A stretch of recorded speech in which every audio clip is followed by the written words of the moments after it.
Texas take on number 4 Ohio State. This has the feeling of a national championship game, but it's not a BCS game.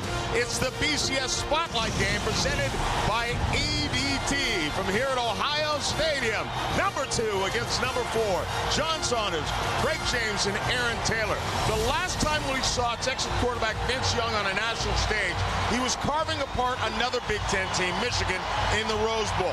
This year he hopes to get back to the Rose Bowl, and if he does, he'll be playing for a national championship. There's no question, guys, that tonight is a special night, and because of that, sometimes young players try and do too much. Well, Vince Young and the University of Texas Longhorns are guys that can't do that. Instead, you need to be relaxed. You need to trust what you see and give what the Ohio State defense gives you. If they do that, they'll be fine. Vince Young and the Longhorns don't need to go out there and be great. If they go out there and be who they are, their greatness will shine through. The same thing holds true for the Ohio State quarterback, whoever that is, Zwick or Smith out on the field. But Young has a guy that I think could be a difference maker in this football game. Dave Thomas, the tight end for the University of Texas, will be an outlet. Once A.J. Hawk finds Vincent Young on the corners and he's scrambling around out there, Young better get rid of the football. He better find Mr. Thomas in the flat and get the heat off of him, because A.J. Hawk's going to look him up. It's been a bad day in non-conference games for the Big Ten, with Michigan and Iowa losing. Does it stay suit here? I like the Sooners, the Longhorns in this one. Usually the team that scores the most points wins. Tonight I think it's going to be Texas. Yeah, okay. We will see you again at halftime. Enjoy the game. Right now, let's join Brent Musburger. All right, John, an electric feeling down here on the floor of the Big House. Folks, I've been down here for about an hour, and I've never seen anything quite like this in September. For the first time ever, Ohio State and Texas over in the tunnel. The Buckeyes are coming out.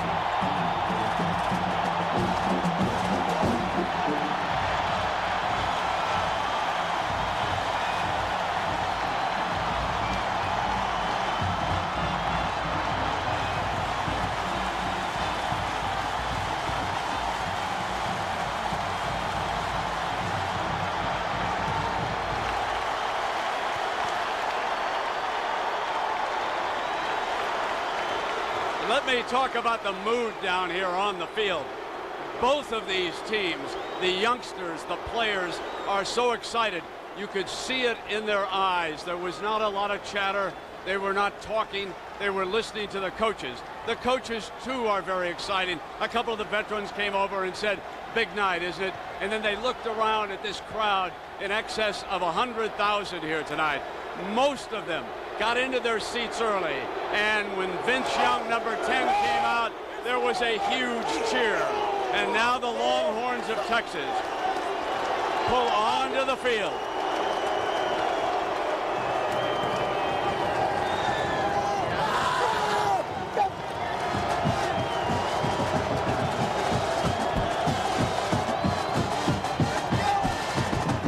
Right now, let's go to Jackaroo with Coach Jim Tressel. Jack? Well, right now, Brent, what they were doing was checking out the coin that'll be used today. Now, Ohio State has 2 outstanding quarterbacks. And for you, Coach Tressel, it's a tough decision. Will you play both of them? Oh, we absolutely will. Justin will start and get a couple series. Troy will get in and get some series, and then we'll go from there. Now, who will get the start? Justin will? Yeah. How long will he play? Well, he'll play at least 2 series, and then Troy will play 2, and we'll keep rotating a little bit and see how it unfolds. This is an electric feeling here in the Horseshoe. Right now, it is unbelievable as we continue to count down for kickoff here at the Horseshoe in Columbus, Ohio. As Brent said, it may not be a BCS championship game, but boy, it sure has the feeling. We'll be back with the kickoff next here on ABC. Keeping your thoughts and prayers, the victims and the Horseshoe in Columbus, Ohio, where for the first time ever, the Ohio State Buckeyes beat the Texas Longhorns. Quarterback Vince Young is the Texas cover boy. He dazzles you with his arm and his feet. Ted Ginn Jr. is Ohio State's answer. Folks around here haven't seen speed like this since the days of Jesse Owens. And Ginn plays football.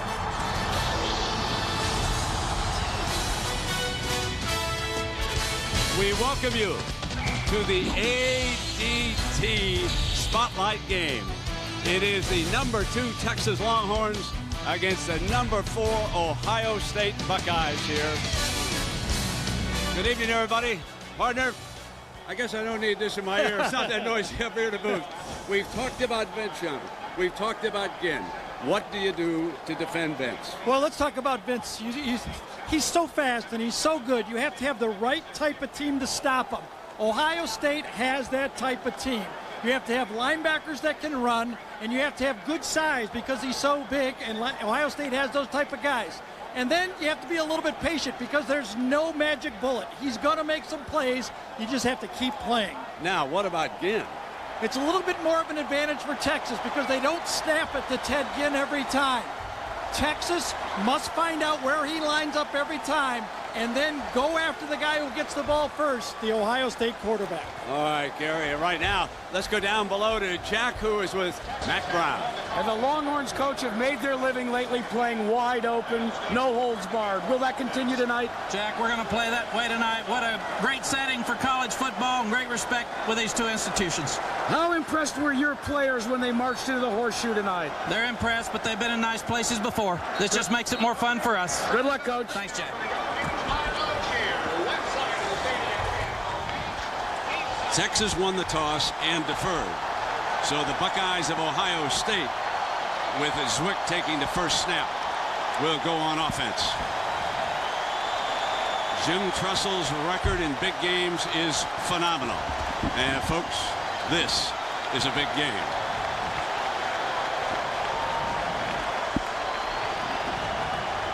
You see Ginn, number 7 over on the right.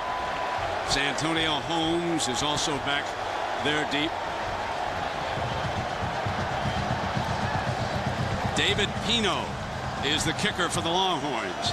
Number 15. That was a change that Mack told us about during the pregame warm-ups. He will kick the extra points and the field goals, which means, of course, that last week's kicker, he will just do the punting. So Richmond McGee is the punter. Pino with the ball on the tee, and we're about to be underway.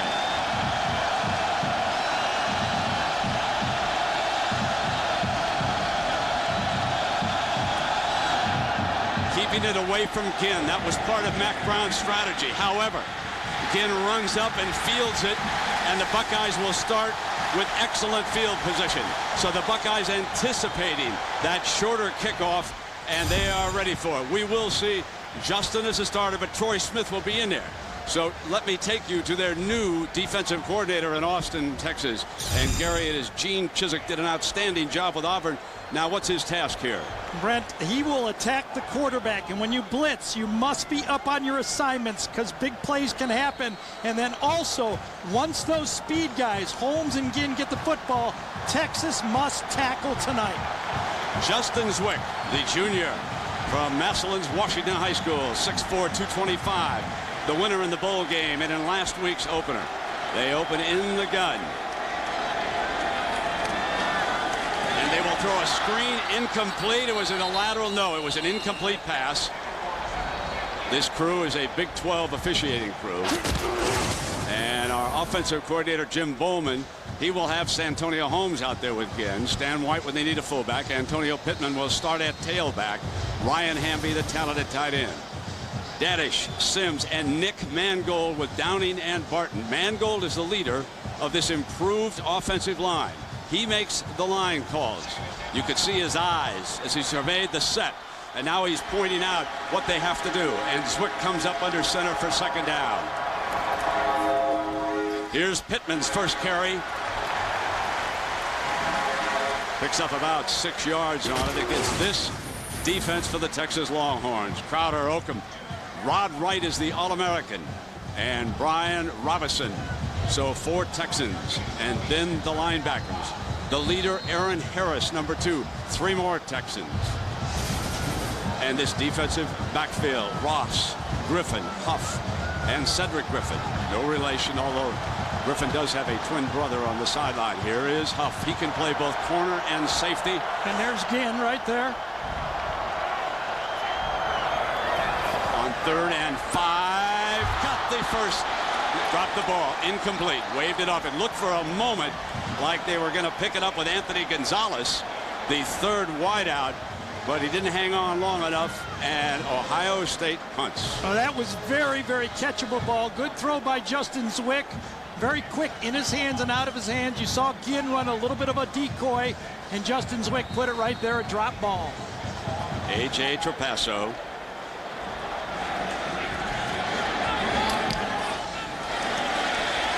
Aaron Ross back deep, fields it at the 12-yard line, and he is down at the 10.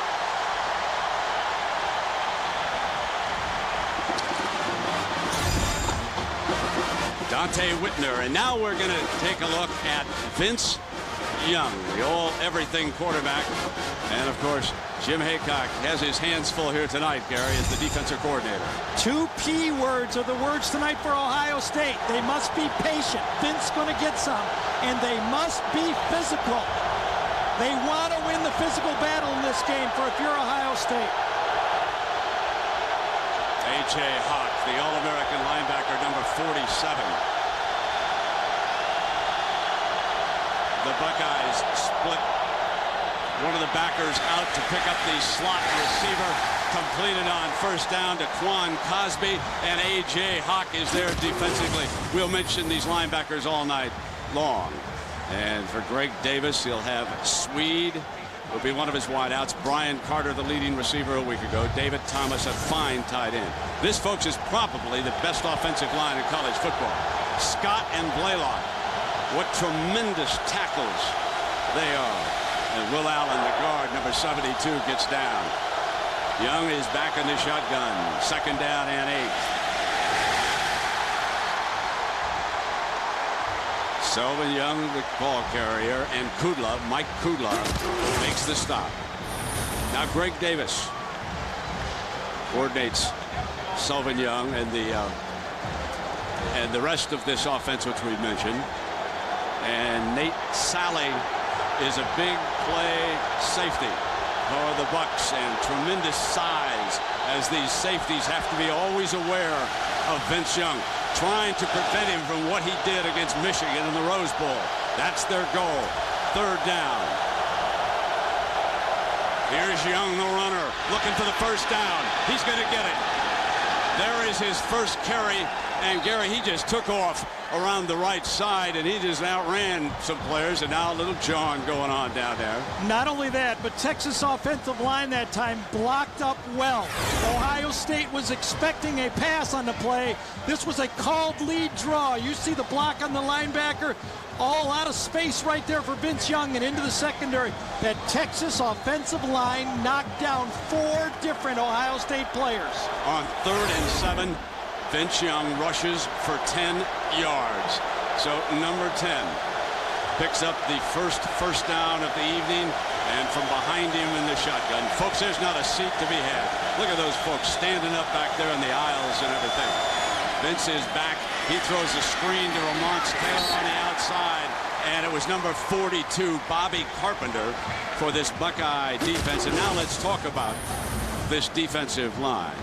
Quinn Pitcock is the ringleader there with Kudla, Marcus Green, and David Patterson. And then the best trio of linebackers anywhere in college football: Bobby Carpenter, Anthony Schlegel, A.J. Hawk.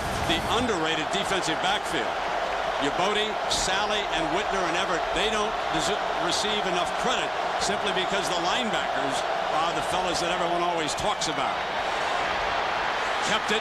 Got another first down, breaks free at midfield, and he has the angle, so Whitner would not give him any more than that. But here he is, Vince Young, 32 yards. He has now run for 42 yards, and he's barking away, saying all day long, folks, all day long. You could see the false pull this way, and then Vince Young goes the opposite way.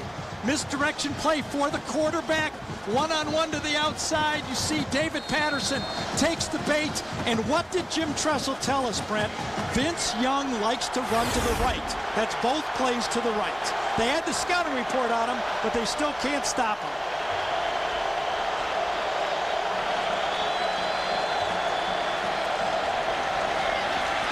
And off inside to Selvin Young. Now this is linebacker A.J. Hawk talking about stopping Vince Young. He's a very elusive runner. He makes a lot of people miss, and he breaks tackles. He's a big guy. And The problem with stopping him is he can also throw the ball. So it makes it tough as a defender to stop a guy like that. You just have to, I think, have a guy accountable for him and make sure you realize where he is on the field.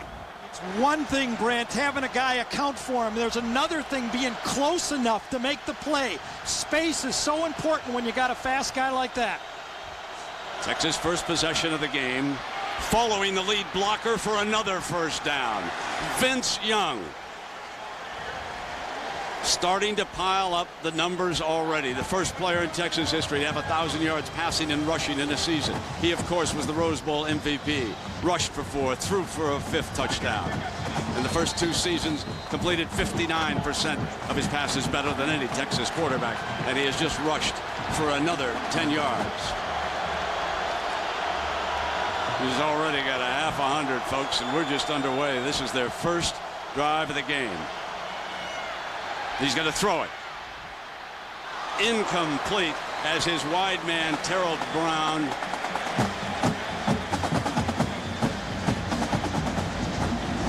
check that. That's Billy Pittman, I believe, coming. Fell down. That was a perfectly thrown ball. Let's look at the game plan for Texas. Stay balanced, and you know Texas will do that. They will try to get the ball, running the ball and throwing the ball. When they're on defense, they must stop yards after catch for Ohio State, and when they're on defense, attack that Ohio State quarterback. 2nd down and 10. You can see Carpenter move between the end and the tackle for the defensive front. Hawk is trying to get the fumble, but Texas falls on it. Alertly, Texas recovers it. David Thomas, the tight end, saves the moment for the Longhorns. Well, Ohio State was ready for that play. Anthony Schlegel, A.J. Hawk, both linebackers got to the outside of that play. Even if that pitch was properly executed, Ohio State would have stopped that one for no gain.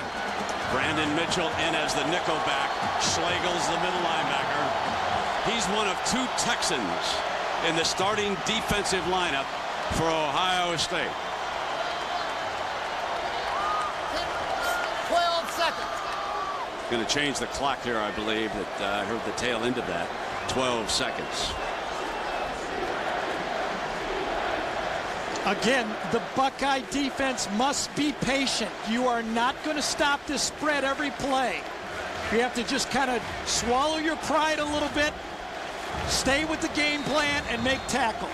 Randy Crystal and this entire crew out of the Big 12. They worked the Oklahoma game last week. The upset by TCU down there. And here it is 3rd and 10 for Young. David Thomas is a good guy they go to here, the tight end. He's blocking this time.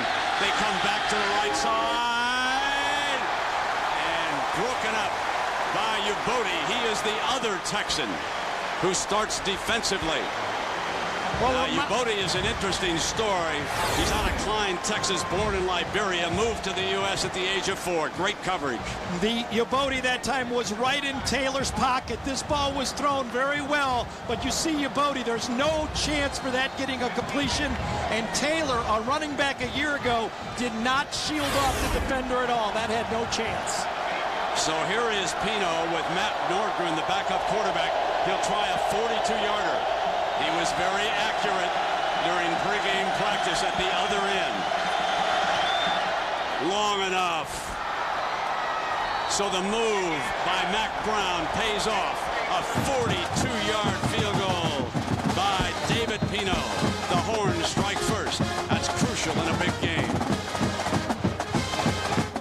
On the headset, talking to Greg Davis, his offensive coordinator, who is upstairs in his 8th year. Meanwhile, Mack Brown making notes on his paper down below on the field. Now Richmond McGee comes in to kick it off because Mack obviously was not happy about the short pooch kickoff that went too far and was handled by Ted Ginn. So they go back now to McGee to see what he will do. But here is Ginn, and on the other side, Santonio Holmes is, you can see Ginn communicating. Holmes is the captain of the 2 on kickoff returns. And the one that doesn't field it, the other one will jump out and block, especially on punts. So McGee with the ball on the tee.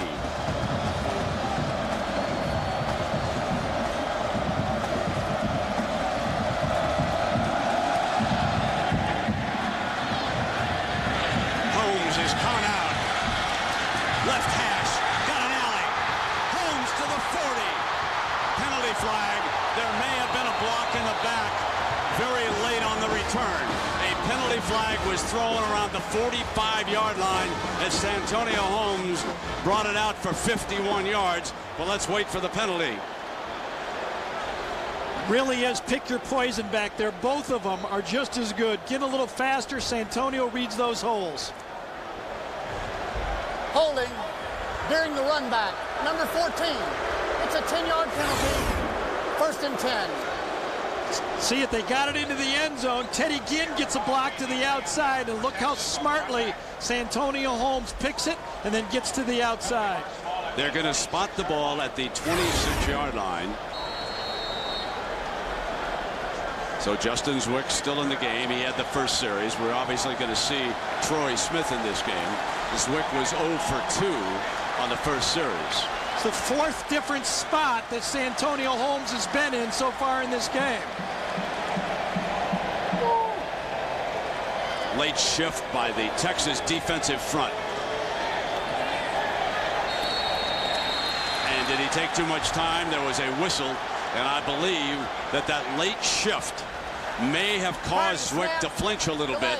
Back there calling signals to see if he should change something, and when he did, he ran out the 25-second clock. There's the play being signaled in from the sidelines. Jim Trussell, of course, he is the play caller. Ballman is upstairs this year, and he will feed down information. But there is Jim right there, along with the quarterback coach. Ballman right there. 1st down and 15. The swing pass to the 26-yard line. They put it in Pittman's hands again. Well, Monday Night Football at 9 Eastern, 6 Pacific. It's the Eagles and the Falcons. And that's a rematch of the NFC Championship. Donovan McNabb and Michael Vick.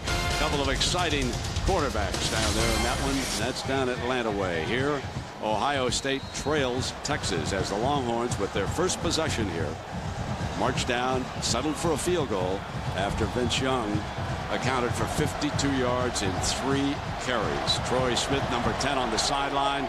He'll be in at any time. Jim was not sure when he would use him, but he will use both quarterbacks here tonight. Front holds. It is complete, but short of the 1st down. As you can see, Aaron Harris, their active middle linebacker, making the stop. All right, let's look at Ohio State and what they're going to try to do in this game. Ted Ginn needs to get the ball 4 times a quarter. That's 16 Ginn touches in this football game. They can't tackle Vince Young, as we've already seen, Brent, one-on-one. They have to triangulate all 3 guys, defensive backs keeping their eye on them, and I think they must win Woody ball. Short yardage, goal line, tackling, hitting, tough football. They can't allow Texas come in here and beat them at tough football. Let's see if Zwick can pick up the 1st down. Here comes Harris on a blitz. They've got it. Santonio Holmes on that slant came across for the 1st down. Talking about the 2-headed quarterback situation, we asked Justin about getting along with Troy Smith, and here's what he said. Coach Trussell always trusts the team. You know, that comes first, and that's something that we both understand and realize that, you know, we both can bring something to the table and, you know, help the offense out, and that's just that's what we're here to do. You can understand the emotions of both these youngsters. Troy Smith, he took illegal assistance, $500 if you will, after the Michigan game, so he sat out the bowl game. Zwick beat Oklahoma State. Then they sat him out for the opener. Zwick won that against Miami. Troy is eligible again. We will see him here tonight. Here is Ginn. So Ginn is hit right away by Cedric Griffin. Now he is number 8, and he has started 32 games. And Cedric Griffin is a very, very good defensive back. And Cedric Griffin is the guy in the newspapers that said, I don't think they run great routes around here. At least Ginn does it. And the guys I faced in practice are just as good. So he's so far keeping Ginn in front of him. You know, Brent, when you watch Justin Zwick, he's really grown up in front of our eyes. He's a much better passer now than he was a year ago when he got benched. Back in that passing formation in the shotgun. There's that late shift of the nose man, but they can't get to Pittman. You saw the nose man come in, and that was Larry Dibbles. He made the late shift and helped blow that play up. So we're at the bottom of the hour here with Jack Arute and Gary Danielson. I'm Brent Musburger. Pleasure to have you along tonight for what figures to be a very exciting, emotional game. We think it's a record crowd here tonight at the Horseshoe. Tremendous weather. It is a perfect night for football. Both coaches probably would like to run the football, but when you got guys like number 10 Vince Young and number 7 Ted Ginn, you got to open it up and use your talent. The base 4-3 all the way. Zwick steps away from the pressure. Can he run for the first down? Does not. Now there is the element that gives number 10 Troy Smith a little bit of an edge as Brian Robinson, their very talented defensive lineman, makes the stop. Troy Smith is a little more elusive, just a little bit quicker. They've been selling this on the idea that Zwick is fast enough, but there you could see just a little bit of a difference. Well, when you're a drop back quarterback, you have to be a very good drop back quarterback, and that time it seemed like a little bit of confusion. Give that one to the defensive coordinator, Gene Chizik. Ross is back deep again for Trapasso's punt. Waving everybody away from it. This is going to take a Buckeye bounce. And then back to a Texas 1-yarder to the 16. Well, he's coming back, folks. Rushed for 192 yards against Michigan. He got 52 against the Buckeyes. Sports is brought to you by Jeep. Trail-rated capability only in a Jeep 4x4. IBM. Become an on-demand business. IBM can help. Taco Bell, think outside the bun. And Capital One. What's in your wallet as you look down? What's in the Horseshoe? More than 100,000 here tonight. So Vince Young on the Longhorns, their second possession, coming out from the 11-yard line. And Jamal Charles, who rushed for a freshman record 135 yards for Texas, is now the running back. He is to Vince's right. They fake. They're going to throw on first down. Hit him on a crossing pattern just shy of midfield. Billy Pittman. A nice straight route on this one. He runs right by A.J. Hawk. Ohio State does not like to substitute, and watch this beautiful route coming right down the middle of the field, and Vince Young does a beautiful job of putting it right there. Folks, there is one thing that they did not talk a lot about up here in Columbus that is pretty obvious. Vince Young is a very good faker in that shotgun. Here is his quarterback draw now. Gets across midfield, stumbles just shy of the 45-yard line, tripped up by Ubodi, who comes back as a defensive back. And Gary, take a look at our cheap rushing playbook here, pardon. Well, we've seen him run, we've seen him pass, we've seen him scramble, but this is a designed run. The tackle will go across, fake to the back, and watch the defensive end to the left side of the screen, David Patterson. He goes for the fake, nobody blocks him, and off Vince Young goes, running a successful play. This time not a fake. Charles, the nifty freshman, for the first down for the Horns. Well, John Saunders and the gang are here in Columbus. That means that Sam Ryan is holding down the fort with all the updates. And Sam, what's going on with South Carolina and Steve Spurrier?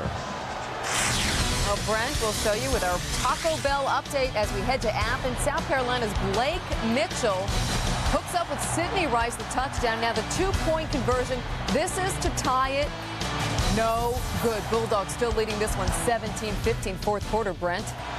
All right, Sam, I imagine Steve threw the visor. He had a man wide open. Reaching is Thomas. Very close to a first down as he reached out at the end, and he's got it in Schlegel, the middle linebacker, back on him. Let's take a look at Vince's delivery right here on this one. It is sidearm. There's no doubt about that. He's 6'6". Watch him fling this ball right here. He's on his toes. He actually throws it below his helmet level. But you know what? When you're 6'6", you can do that. Consistency is the most important thing from Vince, not how high his elbow is. First quarter, Charles again. And they come across just shy of the 26. And Jack, Vince Young's going to be a big story all night, partner. Boy, indeed he is. But at the beginning of last season, Vince Young underachieved, at least as far as Mack Brown, his head coach, was concerned. So after the Missouri game, he called Vince Young into his office, and he put this tape into the VCR. It was a tape of the highlights of Vince Young in high school, where he played it fast and loose. He turned to his aspiring quarterback, and he said, "That's what I want from you." Vince Young said, "I understand, Coach, but you got to let me be me." Ever since then, he has been. Here he is. He was running a little bit of option, and Bobby Carpenter, the senior whose daddy, the high school coach at Lancaster, up to make the stop. Pops played in the NFL for some time. Carpenter's an interesting story for a linebacker, folks. Now, here's a young man who plays the piano. He was on the high school swimming team, and he once bowled at 240. And I dare say he's got the look of an NFL linebacker to him, too. Absolutely. And now he weighs over 240. He goes about 250 pounds, still runs sub 4.640. Second down and a dozen for Young and the Horns. Pocket hole, slant, incomplete, and there's flag came flying in. You could see that. Yabodi was there. Yep. So Yabodi and Sally was closing fast on the play. Vince Young got knocked down on that throw also, but it was man-to-man coverage. When you move the ball against Ohio State, they come with the blitz. And that time Yabodi got there a little bit before the ball, and that was an easy call that time. Well, I thought it was really close watching this. It's a 15-yarder, of course, in the college game, and an automatic first down. Pass interference. Defense, number 26. Spot foul. Automatic first down. Vince Young can just flick that ball. He does not even have to step into his throws. Back in the shotgun. The ball is inside the Bucs' 20-yard line. Now, both times, if you're a Texas fan, both times Young and the offense have moved the ball against this defensive front. Here comes Vince off the fake again, and it was whistled down. They'll hand it to the field judge and head on back. Yeah, a lot of times that's illegal formation called the illegal procedure. It's going to be on Texas. One of the things that I see with Vince Young that you don't see, let me listen here to the call first. Prior to the snap, false start. Number 16, offense. It's a 5-yard penalty. It remains first down. That's the tight end. One of the things I see with Vince, folks, is you know, is that he really enjoys what he's doing back there. He is very comfortable with being a quarterback. There is no question about it. I wondered what we were going to see this year with Vince Young. And I think Mack Brown's biggest recruiting job this year is making sure the big fella sticks around for his senior season down there in Austin. And it's up the screen. Got it into the hands of the running back. To the 10-yard line, short of the first down, is the freshman Charles. So, you know, in fact, we talked to Vince when Gary was down in Austin. He asked him about enjoying himself on the field. Here's what he told Gary. Yeah, I like to go mess with the defense, mess with the coaches. I mean, trainers, anybody out there. For everybody just have a good time, just love being, doing their job. I mean, that's what God put us out here for, is to love doing your job, whatever you're doing, and being a great, humble guy. Here's Charles slipping, battling toward that first down, that yellow line down there. Good-looking freshman running back. Coming off that big week against Louisiana Lafayette. He was twisting his way for some extra yardage down there. I think the Buckeyes have found out early on that they're going to have to play against Charles and the rest of this Horn team. Remember, way back, when was it, 2002? These were the two top recruited classes in the country. Texas and Mack Brown were #1 with Vince Young, but the Buckeyes were #2. And for a long time, the Buckeye fellas have been saying, man, we'd like to get on the same field and prove who's #1, Gary. Well, and you know what's happened with these guys is they realize that, and they realize the stakes in this game. And when you were talking about it, as you look at these two recruiting classes, they always tell us, let's wait 2-3 years and measure it. Well, we've waited 2-3 years to measure it. You know, those recruiting growers, they're pretty good. They are. Right. Hey, folks, keep an eye on this big fella, number 37. I can hear all those fans down in Austin saying, get Henry Melton in there. And he's on the field. When I first saw him at practice in Austin, I thought he was a defensive lineman. And there he is. He scored a couple of touchdowns. He's number 37. He's 276 pounds. He's listed at 270. weighed in at 276. How do we know? The offensive lineman who was right behind him, he told us that's how much he weighed. And here he is from behind 37. He's got a blocking back right in front of him. 3rd down and 1. Why not? Here he comes. Bucks were ready, and Melton was too. 1st down. 1st and goal. Everett up to hit him. They knew what was coming. Well, he's Max Truck. M-A-C''S Truck, because he's Mac Truck and he's Max Truck, and he is a running back by trade. He's not a defensive end made into a running back. You see his knee goes down right there. And then defensive end playing running back. He's a running back who's some projected as a defensive end, but the way he looks, I don't know. He is comfortable with the football. A neat 9-play drive. They drove the ball with their first possession and kicked a field goal at the 10:03 mark to make it 3-0. Now we've got 1:45 to go in the opening quarter. Fakes the handoff, throws for a touchdown. Came right back to Billy Pittman, and Pittman has been his most active receiver here tonight. So the Horns in 2 possessions, they shock Columbus with 10 points. And if there's one way to quiet 100,000, it's get on that board early. Inside receiver, you can see outside technique by the defensive back Dante Whitner, and a perfect throw. Take a look inside. The play-action pass held Anthony Schlegel just 1 second to make an easy touchdown throw. You know, he reminds me of a young Randall Cunningham. Yeah, I agree with that, Gary. Pino, and there's a little touch of Michael Vick though to his running downfield. He's not as shifty, but he's just as fast. He's just as fast. Troy Smith, is it about time to bring in Troy? Well, we shall see. Coach Trussell will make McGee on to kick it off for the Longhorns and lead by 10. The always dangerous kid and Santonio Holmes are back deep as Mac Brown and Jim Trussell. Lock horns here. Mac is in his 8th year, Trussell in his 5th year. In games decided by 6 points or less, folks, Mac Brown has 14 wins and 6 losses, and Trussell has 10 wins and only 3 losses. Holmes runs up to the 2, has a blocking wall, motors past Ginn, looks for daylight, 40, 45, again great field position. And Michael Huff, the strong safety, may have saved the touchdown. That's a 48-yard and return. add 15 late on the play. Texas is going to get 15 more yards.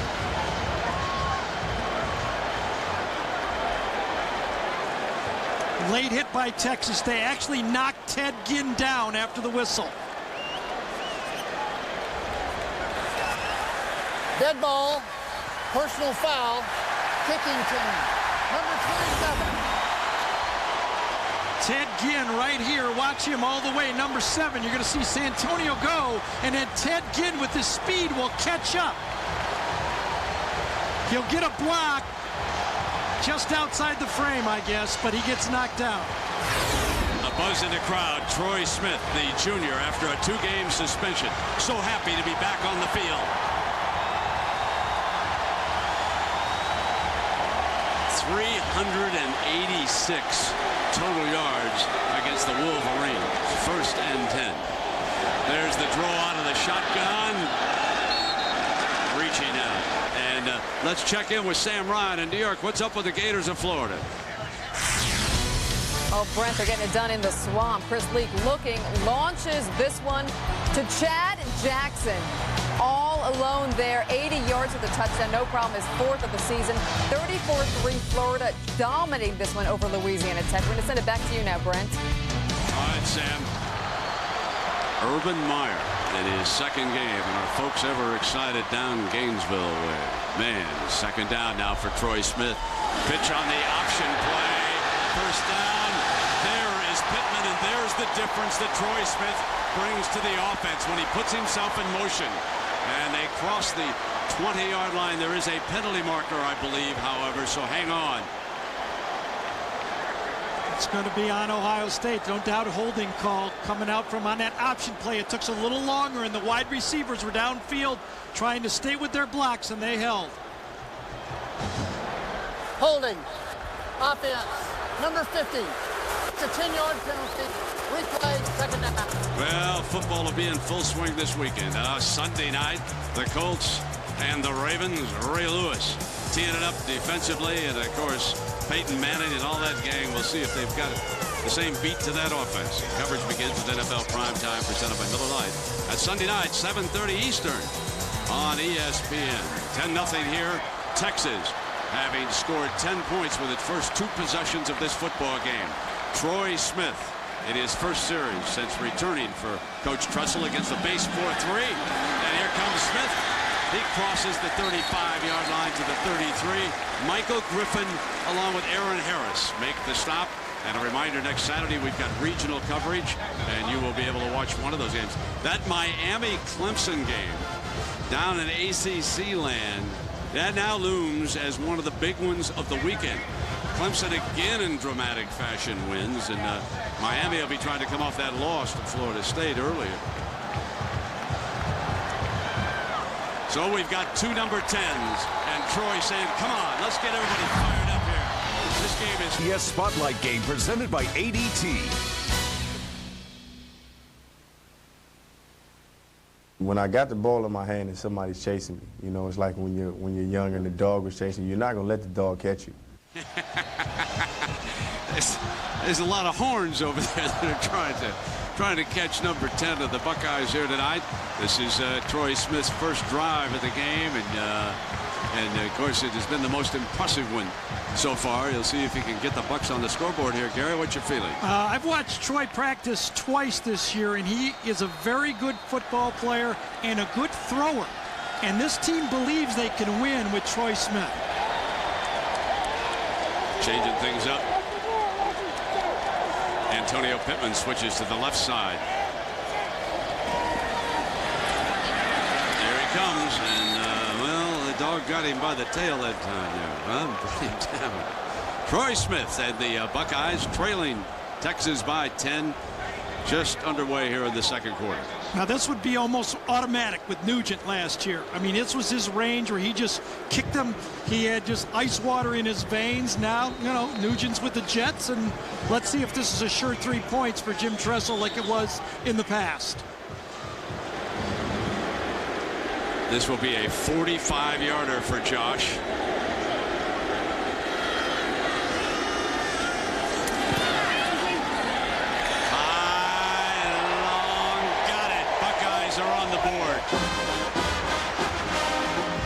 Houston's field goal.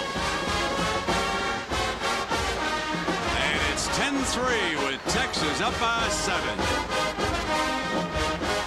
On a gorgeous Saturday night, first meeting ever between Ohio State and Texas.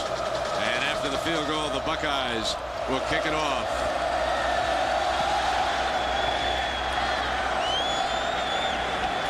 From the 5-yard line, Terrell Brown, the other number 5, looking for a hole to the 31-yard line. Well, Gary, you talk about it so much. Leadership, and what does Troy Smith bring to this team? Well, Troy Smith beat Michigan. That's what you have to do when you're at Ohio State. And those players watch Troy in practice. He has that air about him. He thinks he's good. He thinks he's going to move the ball. Vince Young has already convinced his team. Troy Smith has also, but, you know, he made a mistake, and he had to now work his way back in being the regular quarterback. Now here is Vince Young, rushed for 56 yards. He's also thrown a touchdown pass. And the inside handoff goes to the Selvin Young, who's back on the field. And time now for a moment for our Aflac trivia question. You know, we've got 2 Texans starting defensively for Ohio State, but who was the last player from the state of Ohio to start for the Longhorn? Now, you just said never down there. That's not right. You're wrong. It's happened. It has happened. Ohio State has switched, Brent, from going with their linebackers to now playing 3 down linemen, 3 linebackers, and 5 defensive backs. They've switched up against this formation defensively. Well, they're going to put 4 down. Well, it's Bobby Carpenter. Carpenter is down, rushing from the right side, and they completed a against that, and Limas Swede makes his first grab, and Schlegel, the linebacker, back to make the stop. Number 51, the transfer to the Air Force Academy. They now have 5 defensive backs on the field, 3, 4, 5 of them, and Bobby Carpenter is down this play. A little bit of different look, but you can see he's off right there. Vince Young knows exactly where to go for the ball. Easy pitch and catch. So here's another 1st and 10. You can see only 3 down. They crowd to front. They're going to come on it. And he handed off to Sauvignon. And Sam, what about the Gamecocks? They just couldn't get it done, Brent, today. From Athens we go. Checking this one, less than a minute left. 4th and 19 South Carolina. Blake Mitchell over the middle. Chris Clark laterals to Sidney Rice, but Steve Spurrier's Gamecocks come up short. Georgia wins this one 17-15 the final. Brent, we're going to send it back out to you. Yeah, it's closer, Sam, than that folks expected down there. And remember, he had a man wide open for that 2-point conversion. Might have taken the Dogs on into overtime. So South Carolina. There's Carpenter trying to get to Young for the backside. Throws it, incomplete. Man, Carpenter was closing hard, but Young, you know, the great quarterbacks, they feel the pressure. They just know as we check in with Jackaroo. Jack. Well, Brent, we've all followed what's been going on in the Gulf Coast, the remnants of Hurricane Katrina, and both these universities have taken a lot of the evacuees and students from some of the schools that are closed. But for Greg Davis, the coordinator here at Texas, it has hit particularly close to home. His daughter Stacy and son Greg Jr. were affected. But Greg Jr. reports that he's going to stay with Tulane as they move now and will run out of Ruston, Louisiana the rest of the football season. All right, Jack, and thankfully that family was okay. It's, Young looking for a receiver is going to go down. He's got to be careful in that situation. He's lucky he didn't lose the football. Dante Whitner, a hard-hitting safety coming up on him, and Vince has got to learn in that situation. There are better days to fight than that one, and you can see Carpenter limping off the field for the Buckeyes. Zone blitz this time coming from the field, but Vince Young has got that ball. He's tackled by Dante Whitner right there. Now watch him hold this ball. He's trying to get rid of it, get rid of it, get rid of it. He gets knocked down, and he just pops up and runs off the field. Does nothing, phases this guy, and everybody on Texas' bench saw him just pop up, say no big deal. McGee punts it with Holmes and Ginn to field this one. Dax by the 12, slips the first man. Gets to the, let me check that now. That was Ginn, just like I said. He makes a move, but he couldn't get the afterburners on. So we'll take a break, as Ginn was searching for open sky and couldn't find it. Can help. Outback Steakhouse, no rules, just right. And Pontiac, go online to vote for this week's Pontiac game-changing performance. It's the first meeting ever, and Texas led it by 10 before the Buckeyes kicked a field goal to get on the scoreboard.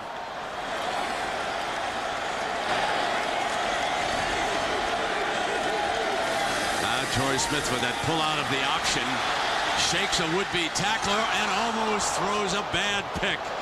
Drew Kelson was standing right there, and now it's time for the Pacific Life game summary here. So here we are, the Pacific Life game summary so far. And Vince Young moving the ball with his legs on their first 2 series. And off a fake, then threw for a touchdown pass. So his legs set up their opening field goal. His arm accounts for the touchdown. Troy Smith off the Buckeye bench. And he brought a spark to the Ohio State offense. 2nd down and 10. And Troy Smith was fortunate there. Pittman, 25-30. Out of bounds at the 35. Michael Griffin, Marcus's twin brother, So number 27 gets it done, but it's a 14-yard gain for number 25. If you look at the Texas defense, they are undersized. That's the style that Gene Chizik likes at linebacker. At Auburn last year, Brent, his linebackers, and they won every game, were 210, 207, and 200 pounds. He's asked the Texas linebackers to get smaller, too. I think Ohio State has to run at them a little bit before they start throwing. They need to see if Texas can pick them up running the ball right at them. 4 down for the Horns on bobble the snap. Smith picks it up on the run. Incomplete, and it will be 2nd down and 10. And Jack, what's the situation with Carpenter? We saw him come over to get some treatment on that foot. Yeah, it's the left ankle and the foot, Brent. And I was a bit surprised when they pulled the shoe off that he doesn't use ankle tape. He does now. The athletic trainer has added some tape. They're putting the shoe back on. He's been cleared to return to battle when OSU goes on defense. 3 outstanding linebackers, Jack, and there's one of them. He said something that, the media had fun with it, and talk radio, I'm sure, for a couple of days. He said, we don't want Vince Young to leave the horseshoe a Heisman Trophy candidate. I'm sure that the defensive players say that about great players all around the country. Vince just kind of shrugged down at Texas and went on about his business. Off of what we've seen, folks, he's still a Heisman Trophy candidate. Now the inside handoff, just shy of the 40-yard line, Pittman, and we check in with Sam Ryan again in New York. And Brent, could this be the Pontiac game-changing performance? Notre Dame, Michigan, Wolverines building momentum. Chad Henne, the quarterback sneak from inside the 1-yard line. He was ruled down. It was reviewed. The replays here show he fumbled. Iris recovered, held on for the win. Nominate your Pontiac game-changing performance at ESPN.com. Keyword Pontiac. Brent?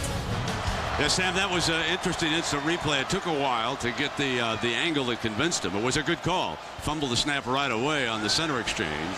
And complete across midfield. And that time they put it in Anthony Gonzalez's hands. Well, let's go back to the Aflac trivia question. Who was the last player from the state of Ohio to start for the Longhorns? And, folks, he was a good one. Jam Jones. You remember him, the running back in the late 70s out of Youngstown, Ohio. Now, if Jim Tressel was the coach here in Columbus during that era, he'd have said, I'd have never lost Jam Jones. I'd have never let him get out of Youngstown. Remember early in the game when Anthony Gonzalez dropped the pass from Justin Zwick? Ohio State went back to the same play, and it worked that time for a first down. Gonzalez makes the catch. Nick Mangold ready to snap the shotgun. Here's the quarterback draw all the way. Here's Smith, first down, and he hauls it out of bounds. Folks, some of you youngins down Texas way, you don't remember him, okay? He led the team in rushing 4 times, and I know you Horn fans love to see that because that's the Sooners he's battered. And Oklahoma came back today and won. And, of course, they've beaten Mac 5 straight times, Gary? Is that what that thing is? I know I've done 3 of them. That's for sure. I've been there 3 times. Let's send Keith Jackson in there. Why don't we do? Yo, Keith, you doing anything on the 8th? First down and 10. That Ohio State offensive line is starting to feel themselves on this field. They're starting to get some push up front with Troy at quarterback. Pittman is jammed. And that time the Horns were ready. Some of the big fellows. Robinson, number 39, he's 6'3", 267. Interesting that somebody that big could have been a track star. He has a 40-inch vertical leap. He blocked 4 kicks when he was high school, and one of the track team he was on, he threw a shot 62-4, right. Discus 183 feet. I mean, this is a heck of an athlete. Right? Came here as a linebacker, and he grew into a defensive end. Kind of a hybrid player to the outside. There's so many great athletes on these 2 teams here tonight. 2nd down and 10. Here he comes again. Obviously, the Buckeyes have seen something that they can exploit. Bobineau, remember there is no Derek Johnson, their great linebacker of a year ago. He will be suiting up tomorrow for Dick Vermeil and the Kansas City Chiefs. And Derek Johnson forced 9 fumbles last year when Greg Robinson was the defensive coordinator. Now, Harris is a terrific middleman, and he was there. You cannot replace a Derek Johnson. He was just one of the best outside linebackers we've seen during the last decade. And I'm sure Vermeil and the Chiefs are happy to have him. They'll tee it up. against Herman Edwards and the New York Jets tomorrow as the NFL jumps into full swing. They show blitz, and they may have jumped, or the lineman may have stood up on him. Huff showed blitz when he stepped into that hole, and it may have caused a lineman to flinch. Let's see. Prior to the snap, false start, number 77, offense. Remains third down. And that's Rob Sims, the 310-pound senior guard. So at Valvoline, the halftime show will be coming up. John, Craig, and Aaron are here. They'll look at all the highlights from the game, including Notre Dame's upset of Michigan. There they are. Fellas getting ready over there. You bet. Yeah, good to see you, John. Craig, there's Big Aaron over there on the left. Now, he wasn't gloating about the Irish, but you know he's happy, folks. He's really happy. They're 2-0. Aaron, he's about the size of this running back Melton that we looked at for a time for the Horns, Gary. Now that I think about it. Same weight. Third down and 8. Here's Troy. Pocket holds firm. Goes deep. Santonio. Touchdown. Touchdown. Santonio Holmes, the other wide receiver. 36 yards. And the Buckeyes are just an extra point away from tying up the game of September. 1-on-1, Texas has their best man-to-man guy, Cedric Griffin, on him, but watch this perfectly thrown ball. When you throw it like that, there's no coverage that can stop it, and Santonio catches it over his shoulder. Troy Smith throws a strike.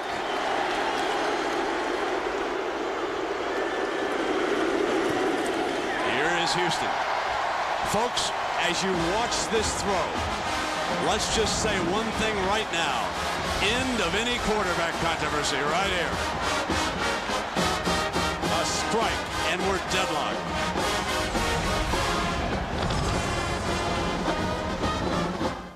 For the big ball, or do something big so you can get in the end zone. Now it's take it play by play now. You can just imagine how a young man like Vince Young starts to grow up. Attended Houston's Madison High School. He said when he was a kid and he played baseball or basketball or whatever in the neighborhood, he was always the first draft choice. So he said, I kind of figured then that I was pretty good. He's a fine young man. Josh Houston with the ball on the tee.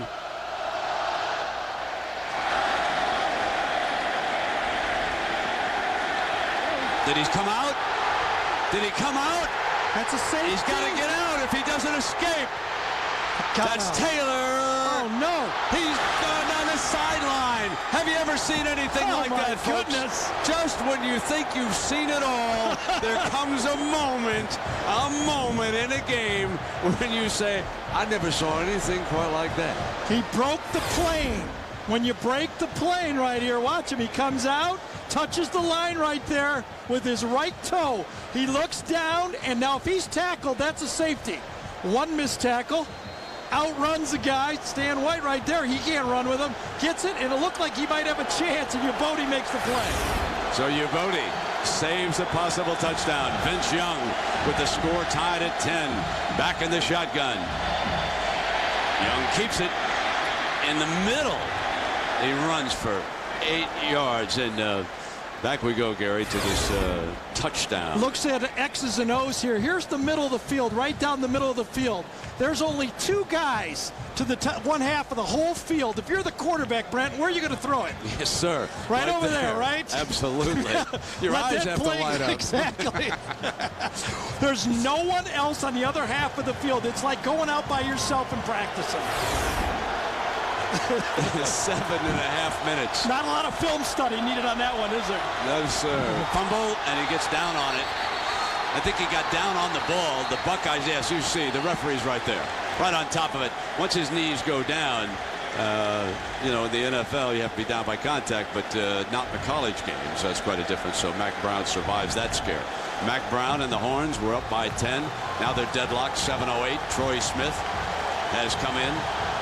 He's been the difference for the Buckeyes here in this game.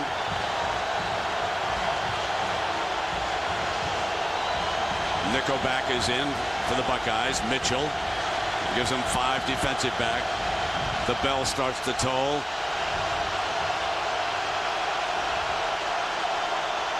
Whitner bluffed blitz. Now he comes up to the line of scrimmage. They've got Young contained, and they've got him intercepted. And A.J. Hawk has got it, and he's rumbling. 25-20, down to the 17-yard line. A.J. Hawk, that's his 7th career pick.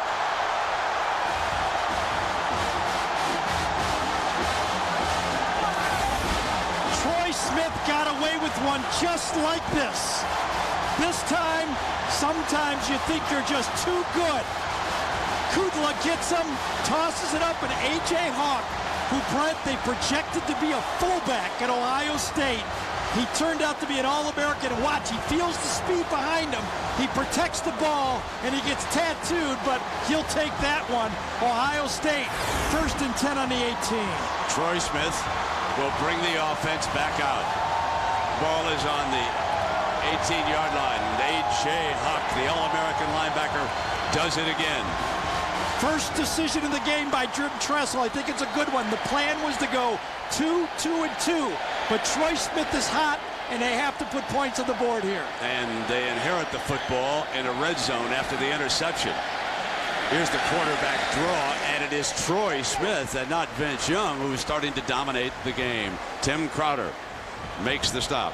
Well, aerial coverage for the game, courtesy of the Outback Steakhouse Airship Bloomin' Onion 1. The Outback Steakhouse specializes in college football and PGA golf coverage. Look for the Bloomin' Onion at sporting events throughout the year, and it's a gorgeous night to be up above the horseshoe here in Columbus. You can see all the red, light, burnt orange, though. There's a lot of Texas fans. Some of them paid face value, and some of them paid a whole lot more, folks. Tickets upwards of $1,000 on eBay for this one. 2nd down and 6.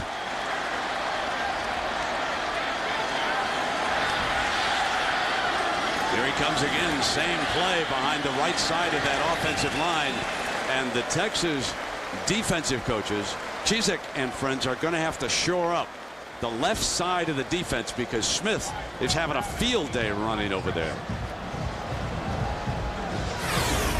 Watch Nick Mangold right here. He makes all the calls on this line. He turns around, he switches the plays, he comes off. He's got a lot of smarts, a 3-year starter, and he makes all the run blocking calls and the pass protection calls.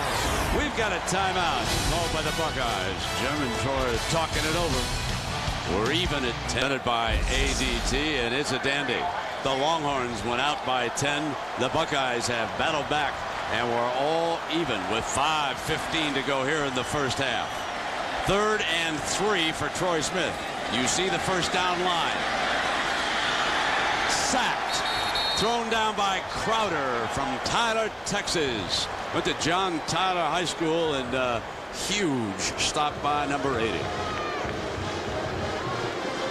Great coverage in the secondary that time. Troy Smith was trying to go the ball in a wheel route. It kind of flattened up to Teddy Ginn, but Texas would give him nothing. And smartly, Troy Smith held onto that ball. They're still in field goal range.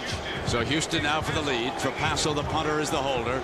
This is a 36-yarder, and it would, if good, give Ohio State its first lead of the night. Does just that. So the Buckeyes rally from a 10-point deficit, and with 4.5 minutes to go up by 3, now it's Vince Young's turn to show something. They have a relationship that started all the way back in high school when Troy and Vince both went to the Elite 11 quarterback school. Now, earlier today, there was the embrace, 2 friends that were going to do battle on the gridiron. They've talked to each other before the game. I asked them, any trash talking? They said, no, it's all above board. And here's Houston's kickoff, Jack. Taylor and Brown again are back deep. And he quickly takes a knee, and he does not flirt with the goal line this time. It'll come out on the 20-yard line. Again, let me remind you now, we've got our coverage in Miami, Clemson, Oklahoma, UCLA. Most of you will see one of those 2 games, and then the rest of you will check out these Buckeyes against San Diego State. And Nebraska will host a reeling Pittsburgh team last night, which lost to Ohio. And congratulations to Frank Solich. Sellout crowd down there. ESPN2 televised the game. I went over to Champs here in Columbus, watched with a crowd. It was unbelievable watching what was happening.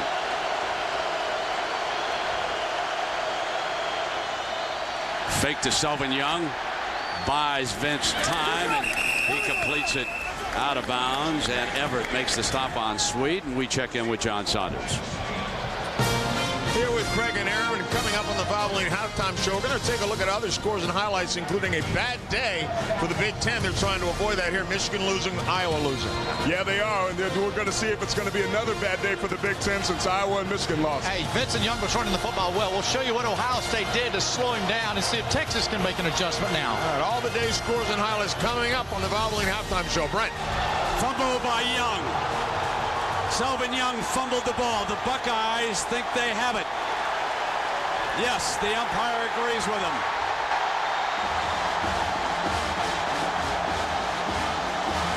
A.J. Hawk in the middle of things again. He is some kind of hawk, folks. I'll tell you, that Ohio State defensive line, they don't get a lot of publicity, but they are starting to stuff this run inside. They're stunting. You can see how they move. There's nowhere to run, and Selvin Young turns it loose, and A.J. picks it out of midair. Yes, indeed.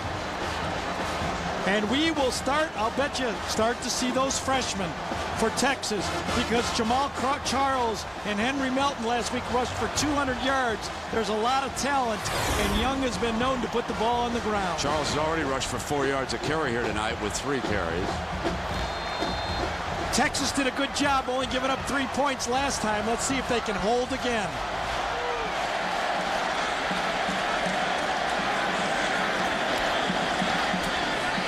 Fake. Smith goes down at the 36 in the arms of Kelson. Hey, I got to tell John and the gang over there that Ohio State's a Big Ten team.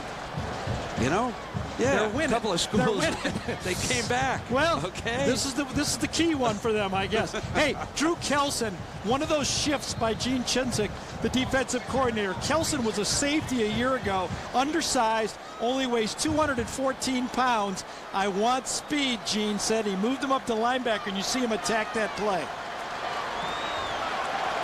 From behind, Smith, back in the shotgun. Buckeyes using 2 tight ends, and they release. No. Oh, what a pop. Ball was caught by Roy Hall, who lined up as a tight end. He's a wide out, and Aaron Ross said none of that. That was a misread by Troy Smith, and it's a tough one on a slant. He thought Texas was going to be in man-to-man coverage. He thought the corner had the wide receiver. He thought the tight end would be all alone. Texas let the wide receiver go and just standing right there for that tight end. Smith checking the scoreboard, sees it. Got about 2.5 minutes to go here.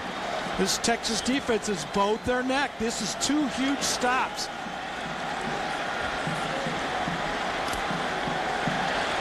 Third down and 19. Pittman, number 25, off to his right. Same formation it scored with, but Texas is not doing the same look. Pulled back out of the option look, fire it, caught, stumbles, first down. Put it into the hands of Gonzalez for a first down, and Gonzalez makes the play of 21 yards on that huge third down. What a great awareness. This was a fake option. Watch Gonzalez. He knows he's a little short of the first down. He loses his balance, and he dives forward to make sure he gets enough for the first down. Great awareness by Anthony Gonzalez. So the Buckeyes just convert a 3rd and 19. They're back inside the red zone, and we've got a whistle down on the field. Ohio State takes a timeout. They're going to make sure. Take a timeout, and Mack trying to rally the troops again.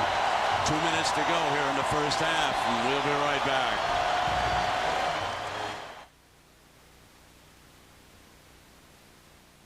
We are competitive. Gary down there, Michael Vick going to be too tough? Well, it's in Atlanta. I think Michael Vick and an Ohio State emerging player, Michael Jenkins, is starting to be one of those go-to guys. Remember, he was one of the key players on that national championship team. Yes, he was, my friend. What was that called? Holy what? Holy Buckeye against my Boilers that day? I know, you guys have never forgiven No, me. I was happy for him. They deserved it that year. The Buckeyes, Gary, have converted 50% of third downs so far in this game. Why don't we just say Troy Smith has? He is keeping this defense from Texas completely off balance with the run pass. Great calling of the game by Jim Tressel here. Another first down in the red zone. swing and dropped by Ginn. I believe Ginn should have hung on to that ball. Yeah, that's two of them. But you know what? Come on, Teddy. You played quarterback before. They're both from the same high school, by the way. They're great friends. You cannot throw the ball that perfectly. Ted's saying, I want it on my front shoulder. And Troy's saying, come on. What do you think? This is not easy. I got 4 guys trying to hit me, and I can barely see you. Catch a ball and run with it, Teddy. Yeah, they went to Cleveland Glenville High School, and Teddy Ginn Sr. was their coach. He was also the track coach. Recently won another state championship.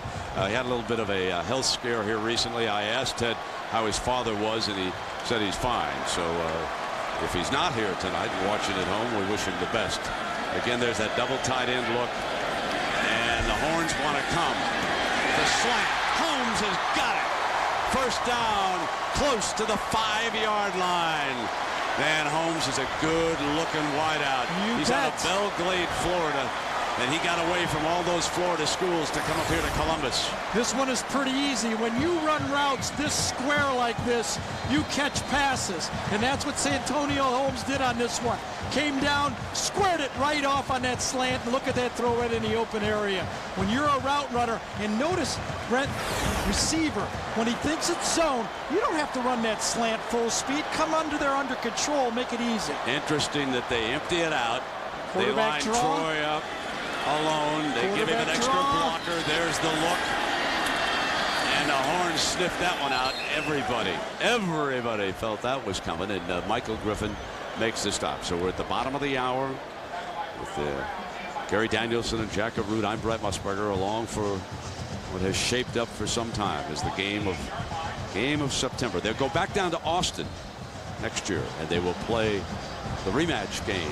And I was joking with everybody, is it going to be a night game? I said, Mac, we want to have a night game. He said, no, we're going to make them play at high noon in the heat and humidity. For the coaches, yeah, it's a big deal. But the coaches are thinking, I want some more Louisiana Lafayette's before we get to the Big 12, folks. Here they come. Troy Smith. And through the coverage that time, and it was deflected by Robinson. I would have liked to have seen an option call on that play. I think right now, 3rd and long, is going to be tough to stick it in there against this Texas defense. Does Ohio State have some type of a shotgun option play? Might be a good call. They faked the option on 3rd down last time and threw the pass. I like to get Troy out of the pocket with an option or a pass run option. Watch where that fellow number 4 goes. He'll be at the right side of the formation. They'll put Ginn back there also. Right there. There's Teddy Ginn. There's Santonio Holmes. Can they cause confusion here on this 3rd down? Middle incomplete. And they were throwing away from the big fellas that time. And nothing doing as Aaron Harris, the middle linebacker. I think that play, that whole drive got kind of stalled on that 1st down call of the quarterback draw. Troy needed to take that ball right up the middle. It wasn't there. He ended up losing yards, and it cost him.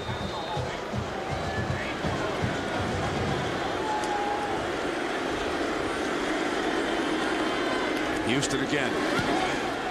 Stays on track with a 25-yarder, and the Buckeyes lead is 6.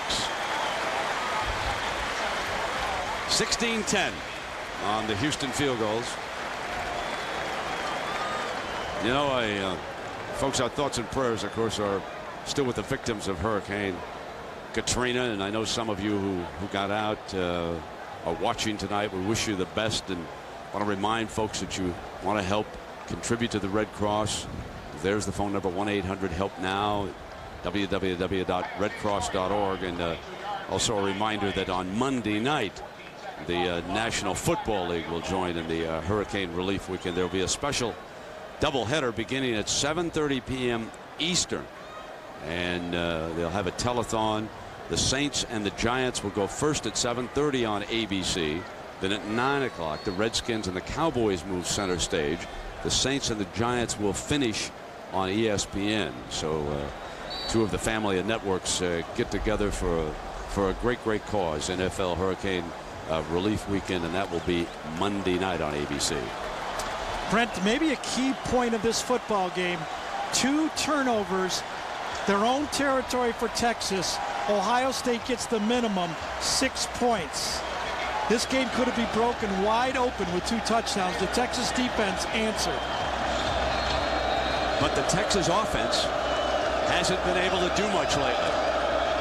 The Buckeyes change up their defensive pattern, and they've had Vince Young surrounded so far. Fielded on the 20-yard line by Brown.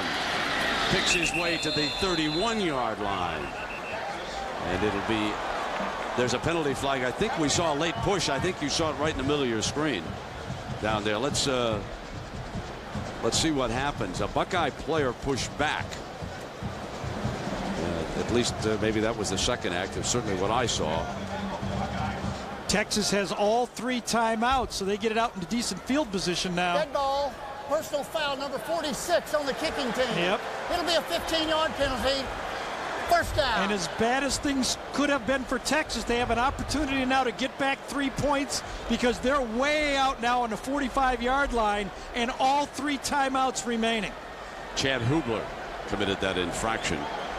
And that a costly one. The coaches will remind the young linebacker is Vince Young now. You got to wonder Texas. I mean, they got a break there. Ohio State kicked the last 2 kickoffs into the end zone, and Jim Tressel on that one decided to pooch, and it backfired on him.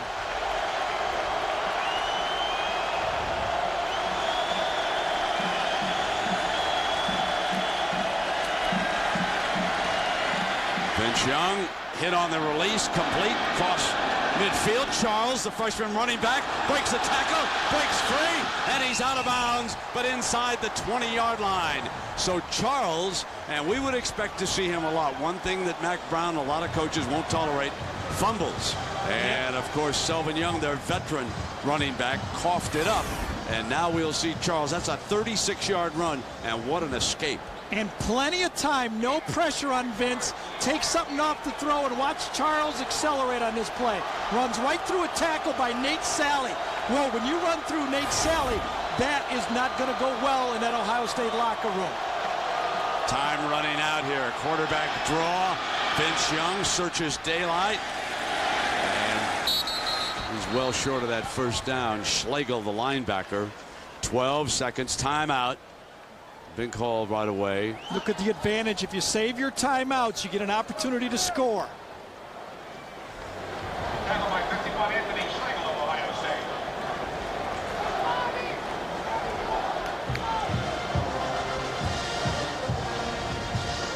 Buckeyes defense must answer the call. The Texas defense did, but plenty of time to go here.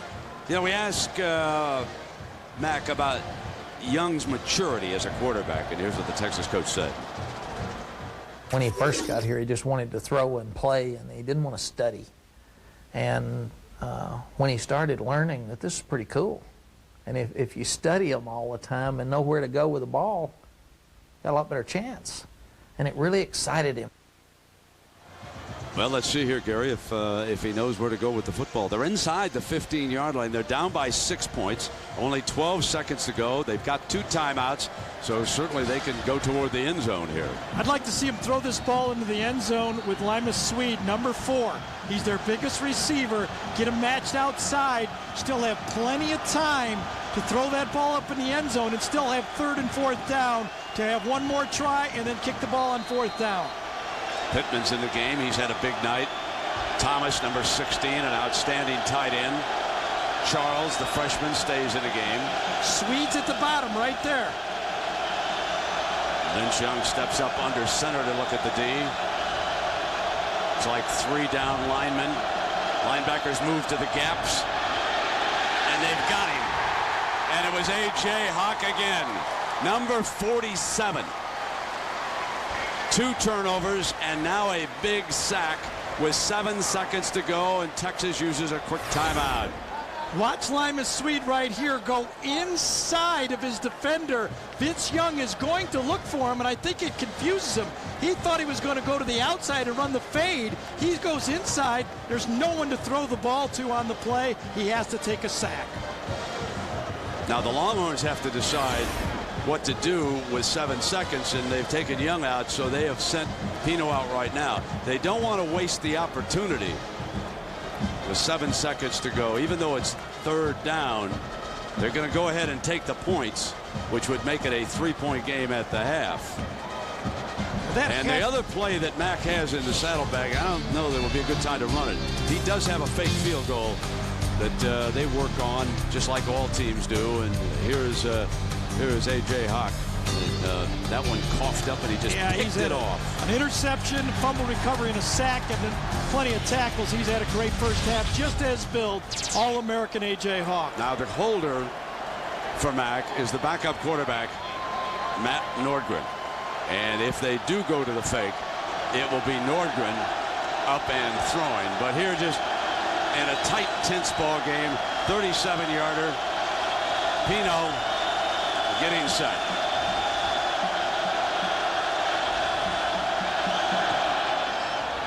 Yeah, he hooked it a little bit. Ricochet, got it. Oh my, little pool cueing down there, huh? Comes back. He missed only one in warm-ups, and he missed it to the left. We were standing there watching him. This one he hooked a little bit of left, but cued it inside, and I think that's huge. That kickoff return, the penalty, and getting 3 points after you've had 2 turnovers like that, getting back in this game. So we've had a first half with at least 29 points here between Texas and Ohio State, their first meeting ever. Pretty much a pick'em game. I guess the Buckeyes might have settled as a point favorite, depending on who you read and listen to. But it was hard. It was hard for anybody who follows football to say that they had a reason to pick a clear-cut winner in this game, folks. This is pretty much what we expected. The more you talked about it, the more you could figure out which other team might win, no matter what you thought. I think the big story for Ohio State is the return of Troy Smith. Clearly, it gave them a huge lift. McGee with the ball on the tee now. Santonio Holmes and Ted Ginn.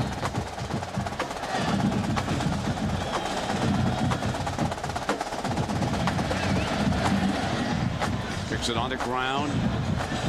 Here's Ginn, 15 up the middle, and he's shy of the 25-yard line, and that's going to do it here in the first. We're told there's a flag down there, so just hang on.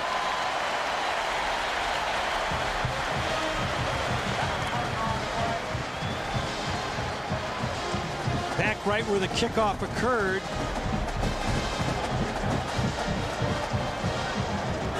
Comes the announcement. Offside. Kicking team. The penalty. They'll go to the locker room. Halftime. So we've got a good one, folks. Got the halftime gang coming on. A.J. Hawk was the player of the match. And let's go down to Jack with Mac Brown. Mac, how important was that last drive? Thought it was critical because we lost our momentum with the 2 turnovers. Our defense did a great job of hanging in there and making them come up with field goals. We got to force some turnovers, and we got to protect the ball better the second half. But we get the ball to start the third quarter. Played a great first half other than the turnovers. So how important is it to get the ball early in that second half? Well, we get it to start the second half because we kicked it off, and it's key for us because we've got to get our momentum back and take the lead back in this game. They got a great team, great place, great game. Thanks, Mac. Thank you. Jack, thank you. It's 16-13. It's Ohio State leading Texas in the first meeting ever between 2 great schools. Now let's send you over to John and the gang. Brent, thank you.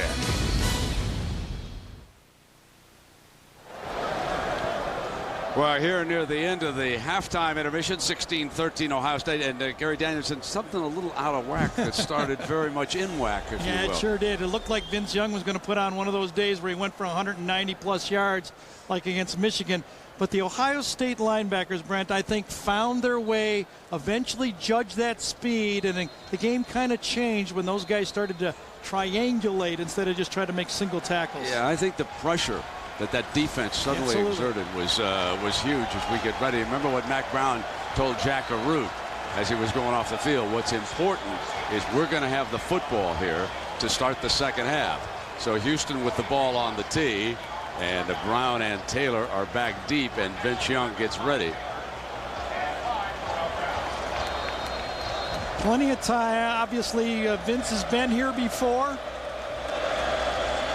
3-point game, still anybody's ball game. The take it deep. And they'll take a knee coming out in the 20. And look what we found, folks. One of the greatest Buckeyes of them all.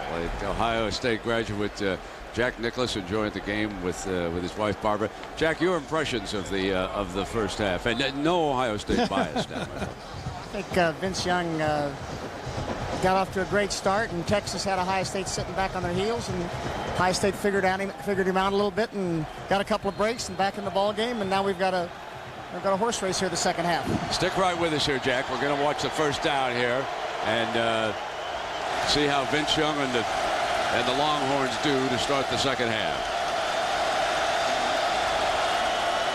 That inside handoff to start it, and they squeeze out about 3 yards. Jack, when you told Gary you're going up to the Wolverine game, you're going to see Michigan up in it, and he asked you, when's the last time you were in Ann Arbor? Tell us that story. Well, I was up there in 1956 when Hop Cassidy was playing, and Ohio State went up there, and when Manson Kramer were captains for Michigan, Ohio State won 17-0. I haven't been in the Michigan Stadium since, but I'm going this year. Jack, it's always great to see you here. Enjoy the rest of the game. Okay, Brent. That's a good one, Jack. Okay, Gary. Jack Nicklaus, folks. Greatest golfer of all time. Deflected. Diving Sally's got it. Intercepted. 35-yard line. Buckeye football on the deflection. Nate Sally. Bobby Carpenter makes the play. Number 42, watch Bobby Carpenter get in front of the throw, should pick it up, it goes through his hands, and Nate Sally gets the tip on the play. The linebackers for Ohio State are making the plays in this football game. He reads, he reacts, he doesn't catch it, but he makes the interception. Great job by Bobby Carpenter. Best trio of linebackers in college football. That's not my opinion. That's the consensus of the scouts and the folks. And Vince Young is on the headset talking to Davis. And now Troy Smith puts his tight end in motion like an H-back. Hands off to Pittman. Pittman around the right side to the 31-yard line, and Michael Griffin up to make the stop. And now it's time for the Pacific Life game summary here, Gary. I'll tell you what, you come from behind like they did, but look at this. Texas is averaging 6.1 yards per carry per play in this game, and they're losing at halftime. That's what turnovers will do to you. Smith comes up underneath center. Second down and short. Reaches for the handoff. First down. Pittman. And we check in down below. Jack, what the coaches have to say. Well, Brent, actually, Jim Tressel challenged his defense to do exactly what they did on that series. He brought up a couple of mistakes that they made. He said offensively he is going to stay with Troy Smith. When asked about the condition of Justin Zwick, he said, I may throw him in for a change of pace. An update on the Longhorns injury list. They're starting to running back Selvin Young out for the rest of the game. He's reactivated that ankle. All right, Jack. And here on the first down play for the Buckeyes. One-on-one down here on Santonio Holmes. One-on-one. And Smith with that option pitch to Pittman. And he is upended by Terrell Brown, one of the young corners. Really like the option play on this thing. You come down the line of scrimmage, and the most important thing on it is to pitch the ball forward. Get him outside, and he's outside with the pitch. Look at that distribution. Here's the pitch man. He pitches it out like that. That is perfect distribution on the play. Robinson shaken up is off the field. Arakpo, Brian Arakpo playing for the Longhorns. Second down and 8. 4 down linemen. And now a backer moves up tight. Almost intercepted again. And dropping back was Roderick Wright, the All-American. You know, his uncle, some of you folks remember, was Elmo Wright. Played with Houston and the Kansas City Chiefs. And Roderick someday will be another member of that family to play. Watch him drop back and just bat it down. I think that should be illegal. Defensive tackles dropping back, knocking down passes when you weigh 320 pounds. What is this game coming to? They can move, folks. They sure can. Those big old rascals down there. I'm surprised that Ohio State hasn't tried to get the ball to Ted Ginn. I mean, he can get the ball in his hands. He's dropped a couple, but they have not concentrated on it. Now Troy Smith drops it, and it will be 4th down, and another opportunity about to go awry. And that means John Houston will trot onto the field here to attempt another field goal. You know, there's one thing driving the ball all the way down to the 20-yard line if you're successful on offense and kicking a field goal. That kind of demoralizes the other team. But there's another thing, being the beneficiary of a turnover and not be able to score touchdowns. That helps Texas. And right now, that's the 3rd straight time Ohio State has not been able to get the ball in the end zone. And let's see if they can get another field goal. The last 2 times they did. 44-yarder. He's perfect on the night. A lot of people speculated that Tressel would miss Nugent, and Nugent was one of the best we've seen. But so far tonight, John Houston has been right on the money, and it's 19-13. Vince Young is coming to bat again. And with the next pick in the draft, the New England Patriots select Diet Pepsi machine? I used to fill that machine. Come on. A vending machine? I thought the coach went nuts. I was amazed. The kid can play. And here come the Patriots with their new star rookie. Diet Pepsi machine. First the fridge, then the bus, and now the machine.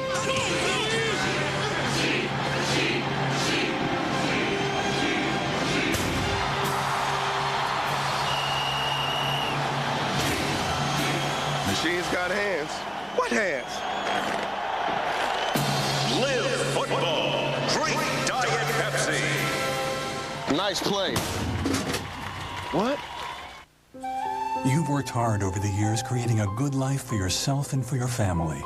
At Pacific Life, we understand the importance of building a legacy that will stand the test of time.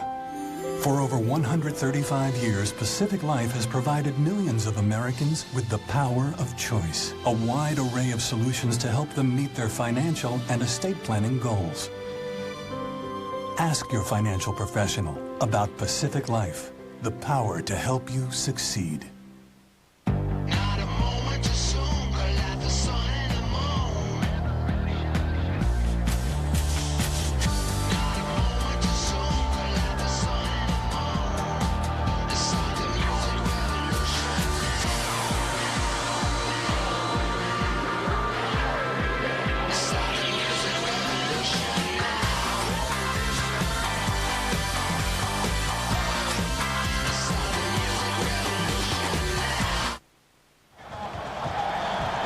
Great traditions in college football.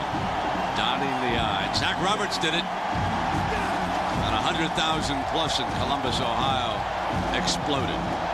And after being down by 10 points, the Buckeyes now lead it again by 6, 19-13. Josh Houston with the ball on the tee. I apologize if I said John back there. It is Josh who is perfect tonight. And he drills one. Oh, my. That's a big-time leg right there. Well, some would say down Austin Way, my friends down there would say Vince has got him just where he wants him here. He sure does. In the last 7 wins by Texas, 6 of them have been come from behind. If they're going to get number 8, it's going to be 7 out of 8, obviously. But Texas has turned it over 3 times in their last 4 possessions. How big is that right now for Vince Young and the Horns? He's having trouble solving this trio of linebackers, and they have adjusted continually.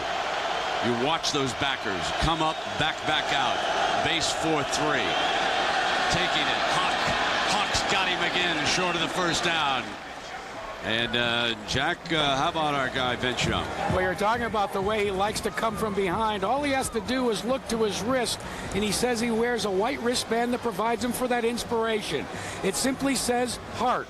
He told me yesterday he put it on this summer and said the key is when you have things that aren't going your way, you've got to show heart. That's what he's got right now, and that's what he's going to have to exhibit, Brent. Yeah, that's what he's shown all along, isn't it, Jack, as an athlete, and that's something that no scout can ever measure when they go out to look at these youngsters. Gives it to his young running back. Slips through for the first down. This young one looks like he's got an upside, this number 25, Charles. Yeah, that's the guy that said, Texas fans, I'm going to make you forget Adrian Peterson when I get over there at Texas because that's the type of back I am. Well, I don't think they're going to forget Adrian Peterson, but they got a good one in him. But that's the guy that said, I'm that good. Well, some of these fellas got a pretty good size ego, but if you're going to talk, you got to walk, right? First down and 10.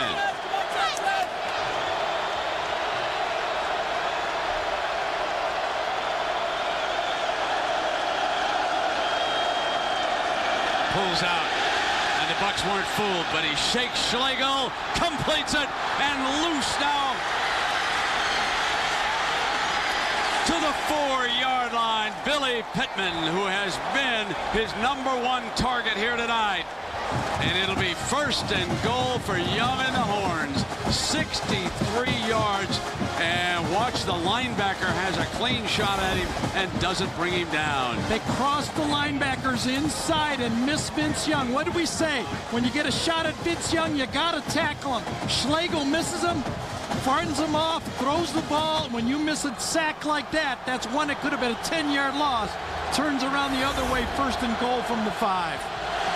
Opportunity for the Horns. Charles is right to Young's right. Movement by the right side of the line. You could see number 63, Blaylock, pulled up. Costly 5 yards when you get down there in that red zone. Part of the snap, false start. Number 63, offense. It'll be a 5-yard penalty and remain first down. Now the ball is brought just outside. Well, it's probably nudging the 10-yard line down there. So the Horns, Mac Brown, have got 10 yards now to make that touchdown, trailing it by 6. The crowd is unbelievable in here tonight.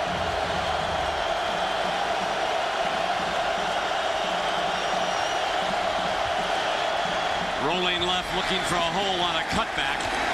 And the Buckeyes stayed in their lanes. That was superb defense that time by Ohio State. Pitcock, Schlegel, they filled it up, and you could see them as they moved in unison with the quarterback. Absolutely. Nobody jumped out of the lane. They protected against the cutback. And the thing that Bobby Carpenter did is he went across that formation and never turned his shoulders. He just shuffled across. Watch Carpenter right there just come across, and he just keeps his shoulders square. Shuffle, shuffle, shuffle. Guy gets his feet, turns it back in, and Schlegel makes the stop. Yeah, Schlegel did a great job of unloading on him right there in the middle after missing him just a moment ago on that 63-yarder. Now second down and goal. Young again to the 4-yard line, and A.J. Hawk. You know, one of the things Vince is going to find out in a game like this, playing linebackers like this that are pounding away at you, that'll take its toll by the time you get to the fourth quarter. Sure will. And you know what? It looks like the Ohio State linebackers right now are playing the quarterback and not the running back. They're expecting the fake every time. So let's see if Texas read that and tries to slip Charles through on third down and goal. It's got Taylor and Charles in there. Ball at the 5. Now they send Taylor out to the right. Young again, and the Bucks were ready. Carpenter from behind. Ohio State linebackers have been monsters. They're big. They're not those small, fast guys, but they run fast enough. I think this was going to be a pitch for a reverse to Taylor, but Vince Young did not feel comfortable and never pitched the ball. It would not shock me come next spring if Carpenter and Huck don't go in the first round of the NFL draft. We'll see how they measure up. Brent, you know, I counted 10 players, legitimate first-round draft picks in this game on the two teams. 25-yard field goal for Pino here. This can make it a 3-point game again on the money. So both field goal kickers have risen to the occasion here in a pressure-packed game. 35 points on the board. 7:36 left in quarter number 3. A field goal separates two great schools. Chevy, the new Chevrolet's American Revolution. Pacific Life for insurance, annuities, and investments. Choose Pacific Life, the power to help you succeed. FedEx for the ultimate and reliable shipping. Relax, it's FedEx. And Budweiser, the bright color and crisp, clean taste you'll only find in the King of Beers. Anthony Gonzalez will go back as a return man along with Ted Ginn. So Gonzalez back deep for the first time.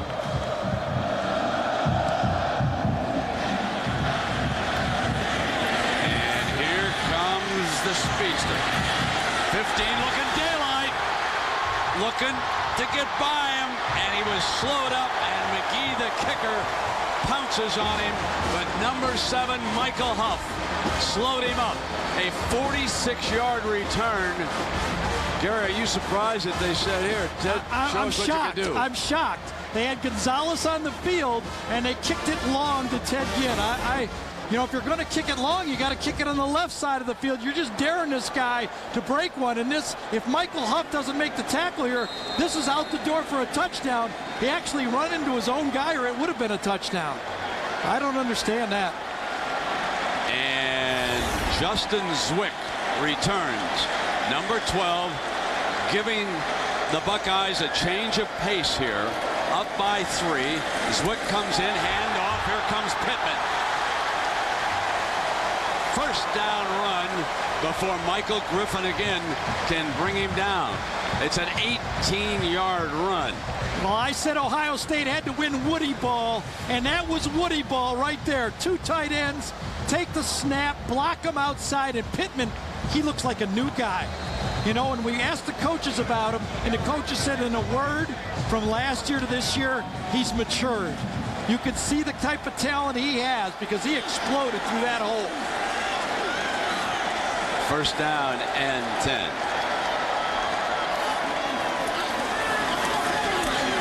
Pittman is stoned. And Jack, that was an impressive ceremony at halftime, my friend. And one that needed to be done. As Woody Hayes joined the Heisman Trophy winners in the Ring of Honor here, with the big O that Woody used to wear, and his name now posted, and we're going to explain to you after this play the single man that single-handedly ended what was one of, I thought, the glaring errors in the history of Ohio State. Yeah, Jack, I totally agree with you. And we'll come right back down to you now. There's Ted Ginn right there. They need to bubble screen one of these two up. Zwick checked him out. Now he throws. Santonio, no, check down right now. Roy Hall makes that catch down the sideline, and Zwick and the Buckeyes are driving. Let's send it back to Jack. Here it is. One more play here. Zwick feels the pressure, does a nice job. He's a thrower. You don't have to scramble. One-on-one, put it up. Ohio State's biggest receiver, Roy Hall, goes up and grabs that one. Nice patience by Justin Zwick. Yeah, I'm glad we saw that replay, and Jack will continue the story here about Woody. We're deep in the red zone now. We're inside the 15-yard line. Zwick will try to finish what he started here. Roy Hall's at tight end right there. Here comes Pittman. Fumble! And recovered by Texas. They're calling it down on the field, though, Brent. The line judge said he's down. Yes, he had a good view of it.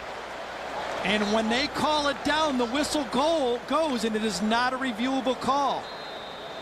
If it was whistled down, if that was the key to it, and yes, we've got an injured Buckeye, we've got an injury timeout on the field. Pittman slammed his knee, and that's what it looks like he's holding. Take a look at this, Gary. Comes outside, let's see. Got the ball in his left hand. Comes down, just as he hitting his butt, and referee, you watch him down, down, down with the linesman right there. Yeah, I think the knee was down, and that's what he said. Okay, let's go back down now, Jack. We've got an injury timeout, and you fill us in on this great story. Well, I'm standing next to the new athletic director at Ohio State University, Gene Smith. And Gene, you single-handedly righted what I thought was a long time wrong. When you walked into the stadium, what was missing? Well, I was just surprised when I took a tour and didn't see Woody Hayes' name in the stadium at all, and I just felt he needed to be recognized. Well, thanks so much for writing that. I know we've got a big play coming up here. This is all the game that you thought it was going to be, isn't it? Oh, yeah, this is special. I know television's happy, and I'm happy. We're ahead, and we're moving the ball into the end zone now. Will we see more games like this in the future, or is this definitely. a one-of-a-kind? Oh, definitely. This was all about what it's all about. This is what the kids want to play. All right, let's watch. All right, Jack, thank you.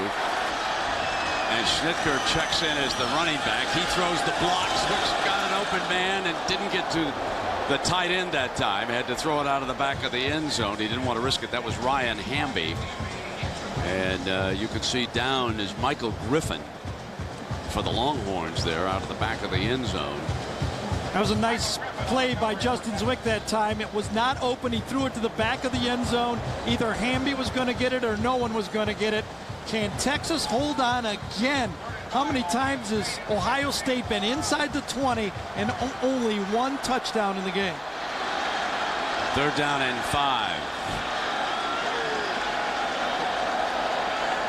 Schnitker out to the right. Zwick, bobble, no, couldn't hang on.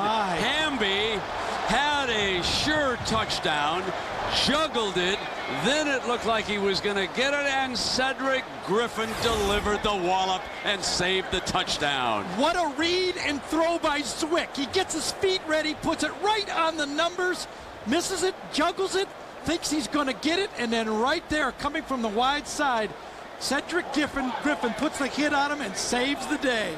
Oh, man. Was that quick feet by Justin Zwick on that one? That's why he was accurate. Here's Josh Houston again, 26-yarder.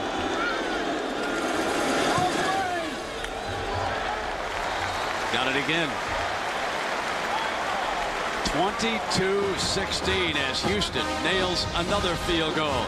But the Buckeyes let a sure touchdown escape not once, but twice. What a hit. Timeout. ADT, our score right now, 22-16. 38 points on the board. 5:12 to go in the 3rd quarter. Brent, I didn't know if this game could live up to the billing. I think it's better than I thought it was going to be. I agree. Ball on the tee for Houston. Brown is the return man at the 2-yard line for the Horns. Man, oh man, oh man. At the 18-yard line, and we check in with Sam Ryan in New York. Sam? Well, Brent, the Sun Devil Stadium, this one a home game for LSU. Jamarcus Russell runs around the outside, fires at 28 yards to Benny Brazil to the 1-yard line. Then Joseph Adai will take it in. Evens the score at 7 with ASU in the 2nd quarter. That's where we are now. We're going to send it back out to you now, Brent. Well, he had a personal foul on both sides on that play. That's a good call. Good job right there by the official. Guys are a little bit jacked up, pushing each other. Let's not change yardage because somebody's yelling at each other.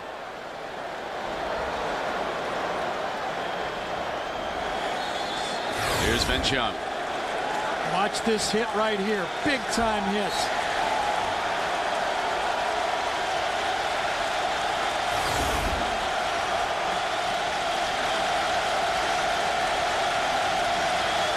Vince Young and the Horns down in the noisy end. And folks, when I say noisy tonight, I mean it. Got it off in time. Pulled it out. Came back to the freshman running back.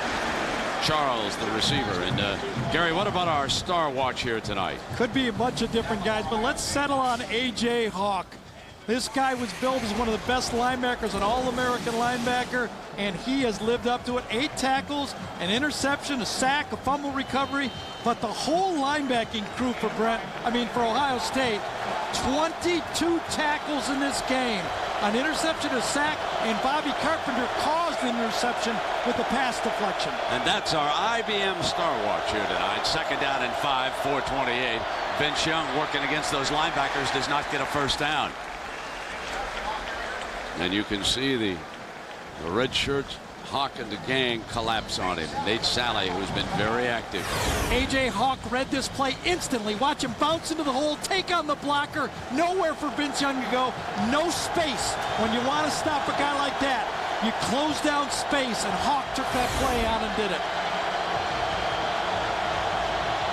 2nd-ranked Texas and 4th-ranked Ohio State. The winner of this game figures to be number 2 next week behind USC. It's 22-16. The Buckeyes once trailed at 10-0. They've outscored Texas 22-6 since then. 3rd down and 2. And the whistle.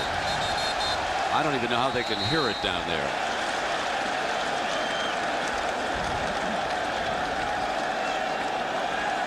Second time illegal procedure penalty down on the goal line, and now here for Texas. I think these Texas players are going to talk about the noise down there and trying to hear what's going on. It's been unbelievable. The bell tolls in Columbus. And again, as I pointed out, they're down in that closed end of the stadium. That noise stays there and just cascades down on you. It's as tough a home field environment as exists in college football. Young fires, dropped. Had his target, Thomas, wide open. Boy, that's the best hands on the football team. I went out in practice and saw him catch one-hander after one-hander, and he drops a huge one right there. At the end of the game, we'll select a Chevrolet player of the game from each team, and Chevrolet will make a $1,000 contribution to each university's general scholarship fund.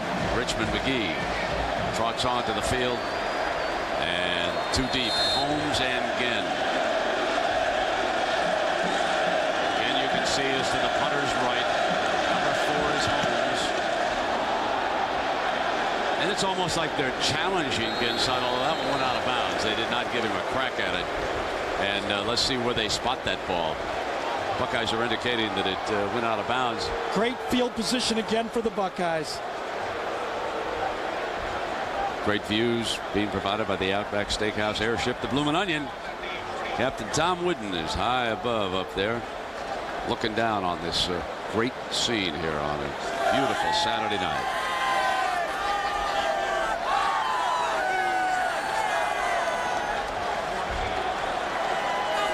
Zwick stays in the game. Well, Troy Smith had 3 chances to put a touchdown on the board inside the 20. Couldn't do it. They go back to Justin.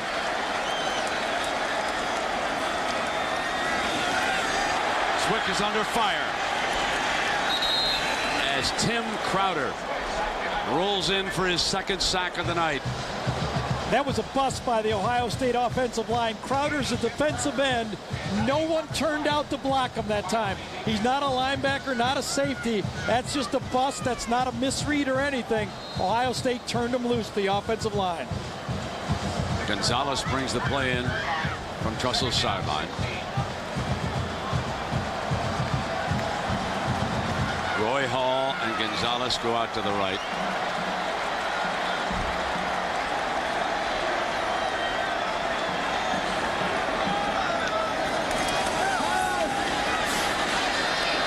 Couldn't find anybody, so he'll hoof it. Steps out of bounds near midfield.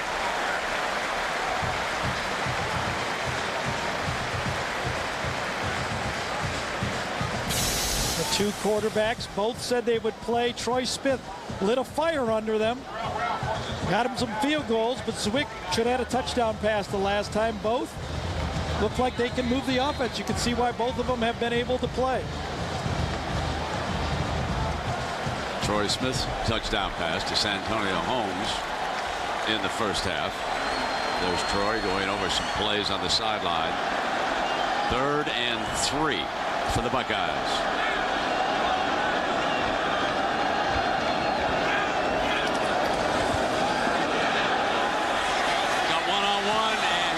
through Santonio Holmes. Brown was the defensive back who was sticking right with Santonio Holmes as they probed the deep ball. It is now 4th down and 3. That was the same formation and same coverage, only the opposite way. When you talked about the touchdown pass, Troy Smith hit to Santonio. They had the same play, now throwing it to the right, and this time the ball wasn't thrown perfectly. Incomplete pass. Trapasso back to punt again for the Bucks. Ross is standing on the Texas 10. Low snap, scoops it up. And the Bucks will down this one inside the 5. A beautiful punt by Trapasso. The kicking game for Ohio State has been spectacular here tonight. And let us check in with Sam Ryan in New York. Alrighty, Brent, could this be the singular player of the week? Oklahoma's Adrian Peterson, 63 yards last week, comes through today against Tulsa. 32 carries, 220 yards, 3 touchdowns. Sooners struggled, but they won. Text vote to 87654, your singular phone for your ballot, and a chance to win a trip to the national championship, Brent. And Sam, that national championship game will be in the Rose Bowl in Pasadena. The battle cry for these Horns, let's go back to the Rose Bowl. For the Buckeyes, let's get there. 4 down linemen for Ohio State. The closed in as noisy as it's ever been. And the freshman without much daylight. Kudla. And of course, reminder, coming up after the game, we'll have the Thrifty post-game report with John and the gang. We're right here. Brent, we talked about the linebackers a lot. But that defensive line, the front 4 for Ohio State, Pitcock, Green, Patterson, and Kudla, they have forced it up too. That's a good Texas offensive line, and they have not been mashed. And Richardson is now in at one of the defensive end spots on 2nd down and 7. They put 3 down linemen on this obvious passing situation, trying to get to Vince on the move, incomplete. The one thing that has not happened here for Vince Young, no one has really taken over as a go-to receiver for him. Vince usually scrambles to his right when he feels pressure. Gets pressure inside, nothing there, doesn't see anybody. He's got the tight end again, David Thomas. Flicks it out there. Thomas runs it, tries to stick out one hand, and doesn't come up with it. The co-defensive coordinator of this team is Luke Fickell, and he works hands-on with the linebackers. And the young man, first big job, and he's doing a fabulous job here along with Jimmy Haycock, who works with the line down on the field. Young sets the screen, and it was blown up right away by Tyler Everett, the senior corner. This is his 9th start, and Tyler Everett, he smelled that play out and blew it up.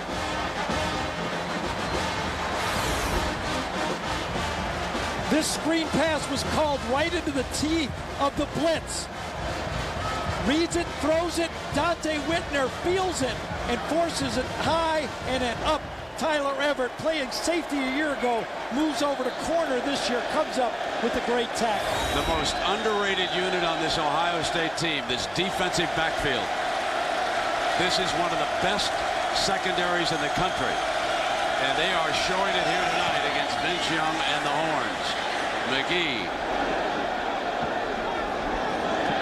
Great field position again for Ohio State. Wow. Working with half the field. Up by 6 points. Remember what we told you in the first half. In games decided by 6 points or less, Mack Brown is 14-6 at Texas. Jim Tressel at Ohio State, 10 wins and only 3 losses. The man has been superb in tight football games. Sometimes a guy that doesn't make the tackle is helped by somebody else. This time to the outside, Dante Whitner's on a blitz, but he reads the screen, stops, and makes the play. That's what coaches call playing with instincts. Dante Whitner's on a play, senses it out, turns around and makes it. Troy Smith returns as quarterback for Ohio State. Pittman struggling, trying to get to the 50-yard line. Aaron Harris been active in that middle linebacking spot.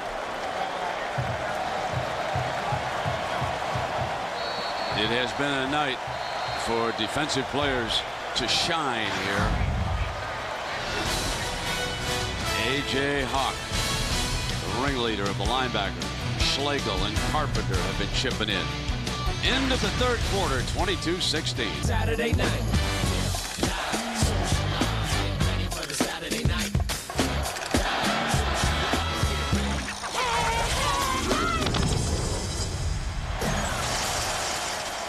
Well, we get ready now to start the money quarter. It is 22-16, Ohio State with the lead. And Troy Smith with a 2nd down and 10 here. In that old familiar power I formation. Ginn comes through in motion. Gonna do the end around with Ginn. Skips, nothing doing, slips free, hangs onto the football as he goes down. Well, what surprises you about the night here, Gary? Really nothing.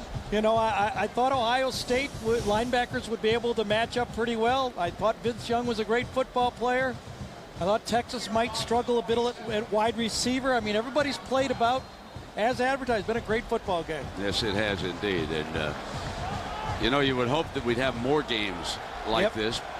The problem is that it's so tough for these big schools when they lose a game to battle their way back into the BCS territory. That's preventing some of the early season matchups. There will be a rematch in Austin next year of these two. There's Troy dancing across midfield, but didn't get a first down on it. As Brian Arakpo, number 98, there for the Horns.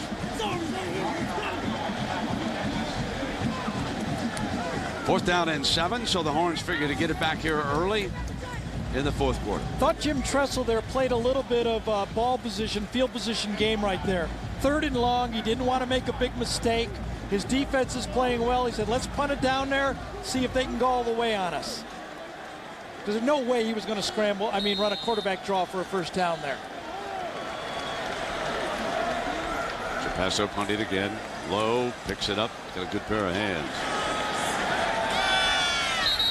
And a fair catch at the 10-yard line. Well, Vince Young, let's take a little bit of a closer look at the Texas Star.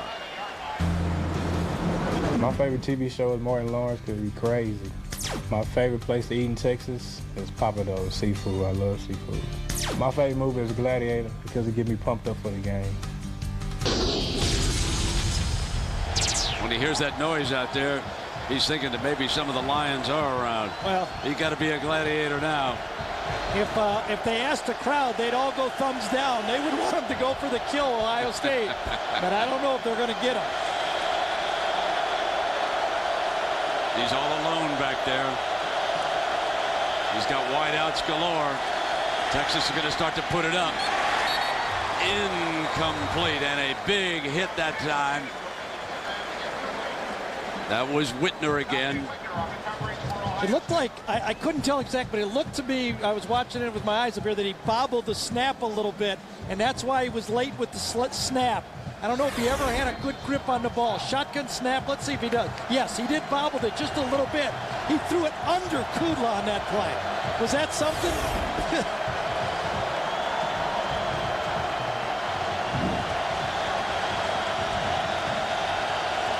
Second down and 10.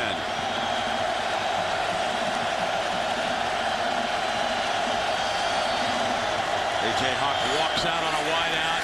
It's Taylor. He was coming in to clean up.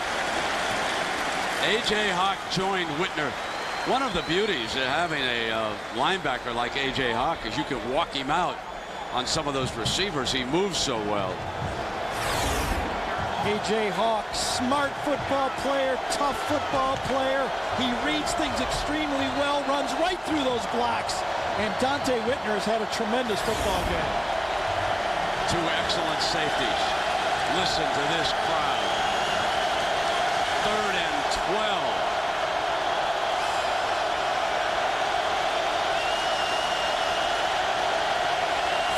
Down.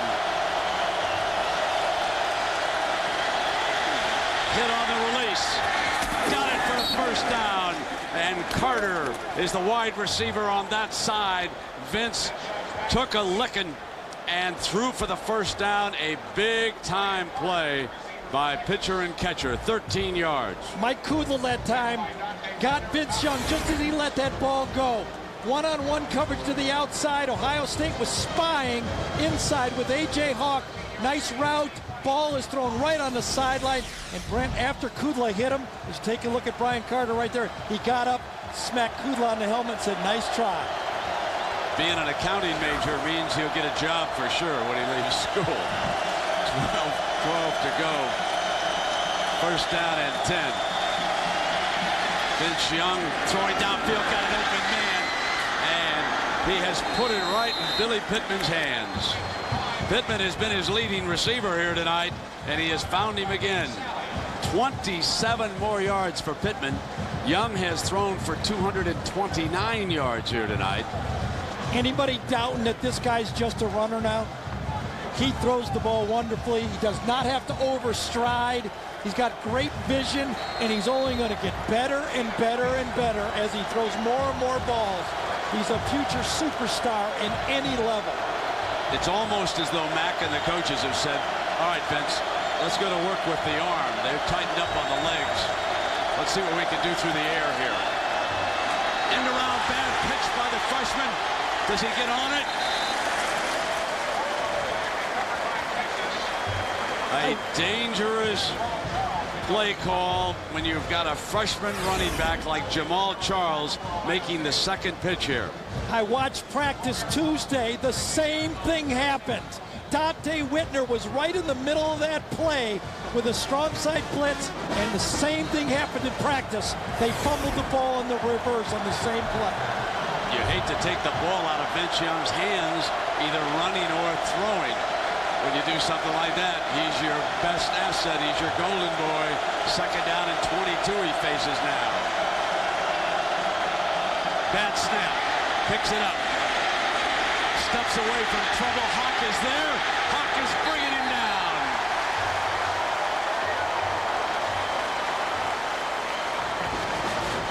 This kid is some football player, ladies and gentlemen. He's a bigger, faster Chris Spielman. And watch on this blitz. They cross blitz again. In comes Hawk. He comes out. He senses the blitz. Now watch him try to wrap around and hit the ball. He tries to swing around and hit that ball. A.J. Hawk, what a game. 10 tackles and 2 sacks for number 47. Unbelievable football player. In high school, he was also a punter, and he averaged better than 40 yards a punt. Third and 23. 3 down linemen. Vince Young looking for an open man. Hawks closing in. Carpenter's right there. 47 and 42. We're shutting the window of opportunity. And it is 4th and 23. You have to have linebackers to run like this to be able to stop Vince Young. If you don't have them, you don't have a chance. 47 right there. Watch him. He's the spy. He sees it and he runs. Watch him run. Here comes Bobby Carpenter up. He cleans it up. Even if it was a completed pass, it would have been short of the first down. McGee hunting again. Fair catch. And there's a ball's on the ground. I thought they interfered with Ted Ginn, signaling the fair catch, running up, but it might have been his own man who caused it. They might have been working on the gunners, jammed it so hard. The crowd thinks that they interfered with Ginn and that the penalty should have been called. We have the advantage of taking a look in replay here. Ginn was coming up.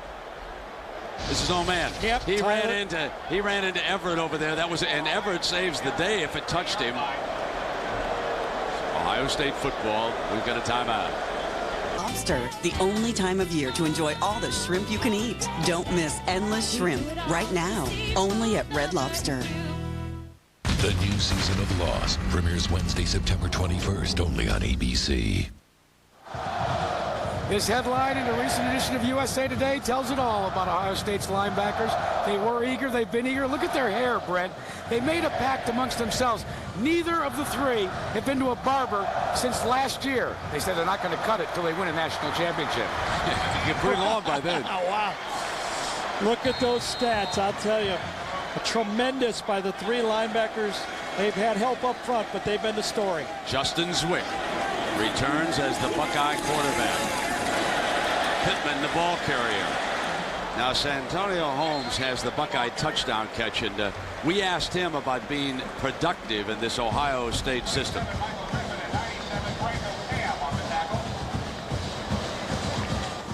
The coaches look for me to, be a leader, and that's pretty much my role. No matter who comes in and takes over the spotlight, let those guys handle that, and keep, doing what you've been doing, being productive for the team. And he has indeed been productive. Santonio Holmes out of South Florida came up here to Columbus and has enjoyed it tremendously, and he too has a big-time football future. Zwick looks right, comes back to the left now. Gonna fire. Santonio's got it. On cue at midfield. First down. That's 17 yards. Zwick to Santonio Holmes. Justin Zwick thought Teddy Ginn was going to run an out right here. Watch him as he gets his feet ready to throw an out route. It isn't there. He just goes long, so he has to switch to the other side. He goes all the way across the field. Three guys coming in on him as he gets hit, and he finds Santonio Holmes. What a play by Justin Zwick. A lot of quarterbacks don't look one way and throw the other. We saw some of that earlier today. Quarterbacks looking exactly where they were going to throw it every time. Now it's Pittman steps away. Got a chance here for a gain. Just short of the first down. Cedric Griffin, who has been all over the place for that Longhorn defense. Starting his 32nd game up to make the first down saving tackle. And Pittman looks like he's just a little slow going back to that huddle. And we'll see if the coaches, they send Stan White Jr. in as the fullback. There's Pittman trying to shake it off now. He's right behind White.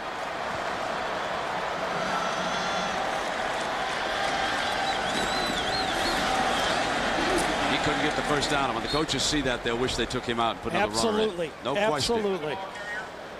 Texas was completely confused because Ohio State had unbalanced their line. Now they're going to have to take him out. Yep, he was limping badly, and that cost them an opportunity for a first down because there was a cutback there. That's something that young football players have to learn. Many times in college, we see youngsters stay out there. In the NFL, when those fellas feel that, man, they're getting off right now because a fresh body is always better out there. Third down and 1. Schnitger's in there. Zwick straight ahead behind Mangold for the first down. So the center, Nick Mangold, 6'4", 290-pound senior, leads the way. We are live at the top of the hour from the Horseshoe. You look down on that scene, and this is our Pacific Life game summary. Texas broke to a 10-0 lead. But the Buckeyes regrouped. Troy Smith struck Santonio Holmes for a touchdown. A field goal, and we were deadlocked at 10. Then A.J. Hawk and the linebackers went to work on Vince Young. We've got a timeout, and we'll take a break. 7:27 over on the Bulls. Dr. Pepper in your local Dr. Pepper bottler. Dr. Pepper, one taste, and you get it. Lowe's, where you'll find all your home improvement needs. Lowe's, where improving home improvement never ends.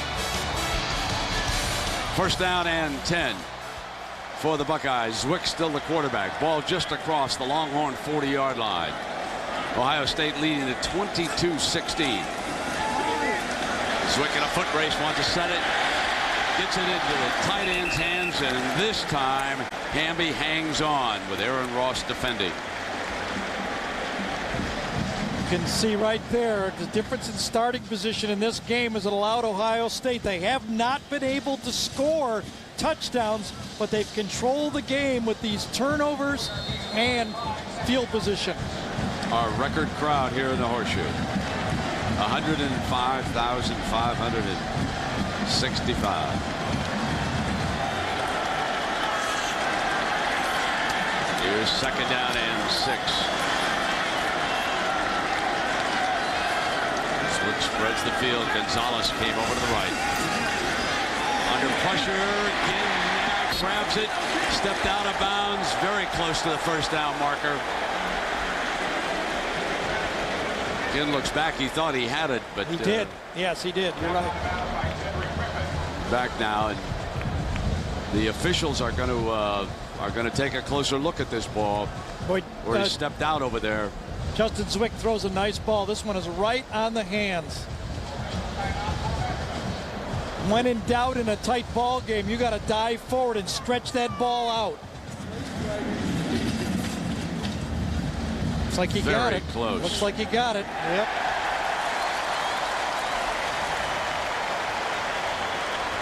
Let's check in with Jack. Well, Brent, Justin Zwick, many people thought when Troy Smith won that Michigan game, might have been relegated to the bench. His quarterback coach, Joe Daniels, thought he might transfer. In fact, Joe called him in the office and said, look, I'll help you to transfer if you think that's what you want.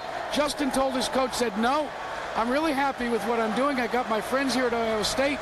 I want to enjoy it. If it means sharing quarterback chores, so be it. And he's doing just that here tonight. Jack with a first down. Zwick on the field.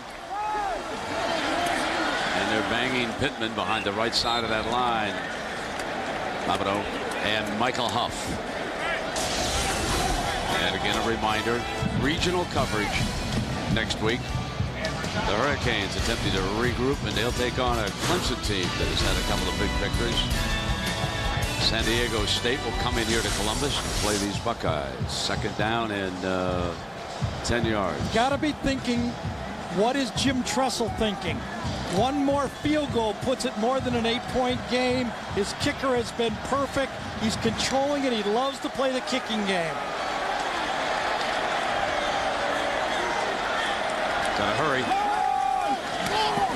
Deflected, but right to Pittman. Gee, oh my, oh my. A completed pass, and Robinson, the big fella, just knocked it right to the running back. 40-inch vertical jump. And this guy's been using it to do. Number 39 right there. End man on the line of scrimmage. Nobody blocks him. Pittman is supposed to block him. He goes up, he reads it. He had the tight end wide open to Justin Zwick. And Pittman, you have on a short pass play, if you're a running back, you have to attack the end man on the line of scrimmage just for that reason, and Pittman didn't do it. If they're playing field position for the field goal, they'll throw in underneath and get as much as they can and send Houston out. They won't worry about the 14.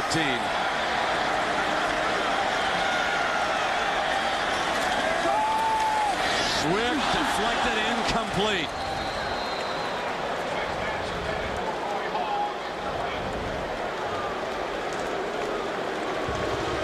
Here comes Houston, and this will be a long one. Yeah, losing yardage on that play. That was a huge play by Brian Robinson that time, knocking down that play, because that took him out of field goal range. Almost. A 50-yard attempt for Josh Houston. He's been perfect so far tonight. A 50-yarder on its way. No good.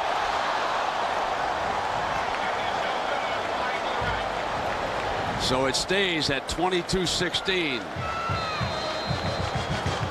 Now it's Vince Young's turn. Can he lead still another comeback in the teeth of this record crowd in Columbus, Ohio? Houston just missed a record 6 field goal for the Buckeyes. Mike Nugent hit 5 at North Carolina State. Bob Atha back in the 80s had 5. And now Vince Young coming out from the 33-yard line, fakes the inside handoff, fires, diving, incomplete, but there is a penalty flag thrown. There is a penalty flag. Tyler Everett with coverage on the play. You're allowed in college to jam a guy downfield, but not while the ball was in the air. Everett got a piece, and that ball was being thrown at the same time. That's the way I looked at it up here, at least.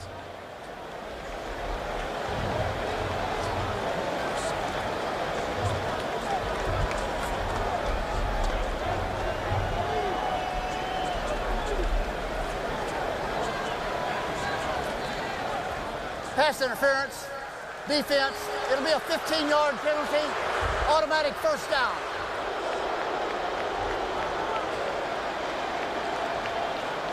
Let's see how much of a piece we got of him on this one. Tyler Everett coming down. Ball's in the air on the stutter right now, and he grabs him. That's penalty. That stutter play, perfect call on first down that time by Greg Davis. That was a nice call.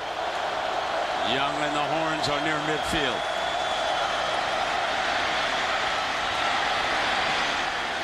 Crosses midfield. Out of bounds. Schlegel, the linebacker, forcing him out on that far side.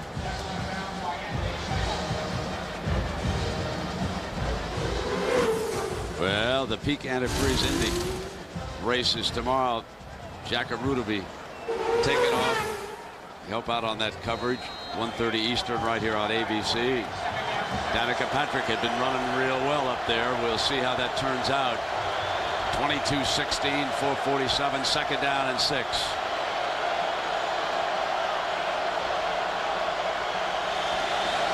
They're coming. And Young had one-on-one throws incomplete. Taylor broke it off at about the 25-yard line, but there was heavy pressure on the Texas quarterback. That time from the short side of the field, Ohio State brought the blitz. They started playing man-to-man coverage, and Taylor, a converted running back, did not read that play, and Vince Young just had to throw it away. Here's third down and 6. Clock inside 5 minutes. Timeout has been called. The Longhorns will use their first here in the second half. Mack and the Horns offense will talk it over. We'll be right back. The State linebackers. In that first drive, Vince Young ate up 52 yards. Since then, 14 rushes for only 17 yards. And they have repeatedly put on pressure. The defensive tackles have been twisting. The linebackers have been jumping in and out and moving around from position to position. Young has not been able to determine where they're always going to be. First down as he hits the freshman coming out of the backfield. And Charles, stumbling his way, has got it for the Longhorns. And Vince Young, the comeback kid, could be mounting another one here. Yeah, so Vince has been forced out of his running game, but he's answered in the passing game. He has almost 240 yards throwing the ball against this Buckeye defense, and you may stop him in the run, but he's answered tonight that he can throw the ball when necessary. The slot is off to Vince's right.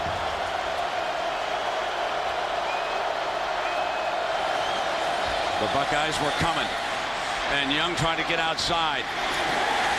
Brilliant play by Whitner. Whitner was coming up and showed blitz, had a blocker on him, was able to get around and take Young down, who is slow getting up right now. Remember what we said at the top of this broadcast. The number of hits. Take a look at that jersey. Look at the punishment that he has received here tonight. I wonder if he fell on the ball here or what. Whitner gets him low. And who gets him high? Is it Carpenter gets him high? Watch Whitner take him low. Carpenter cleans it up, forces him down, and gets him right on the back that time. I don't know if it's back or what, or left shoulder, but he got Bobby Carpenter never gave up on the play and got that extra hit. And that's exactly the punishment. So Matt Nordgren's going to have to come in the game. The training staff is on the field, I believe, unless we had a timeout called. Yes, we have had a timeout called by Texas because of just that. So, and with the timeout, he can enter back into the play. Absolutely. And I think to keep him on the field, that's an excellent timeout. Do you think?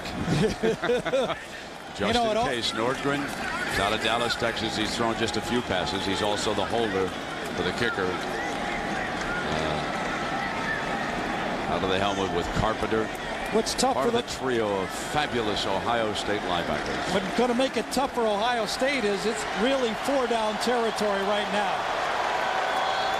Unless it's third or fourth and very long and they take a field goal, if it's fourth and possible, they're going to go for it. Only one timeout remaining for Young and the Horns. They trail it by 6. Second down and 9.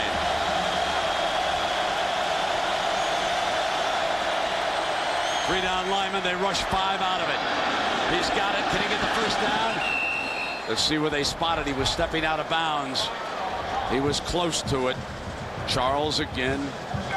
Lacey from the backfield. Really surprised Ohio State is having trouble with this play. It's the same play they completed last time. Texas is keeping their tight end and fullback in. They're only sending 3 people out, and Ohio State has failed to cover the running back on both plays. Third down and 1.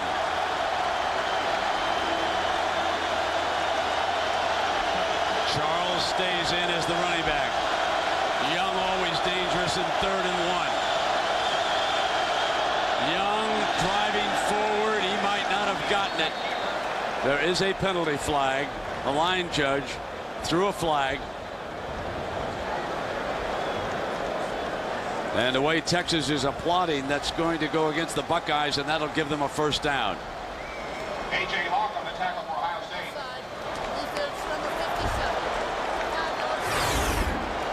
You could see Mike Kudlow, number 57, is lined up off sides at the snap, and that was a pretty easy one.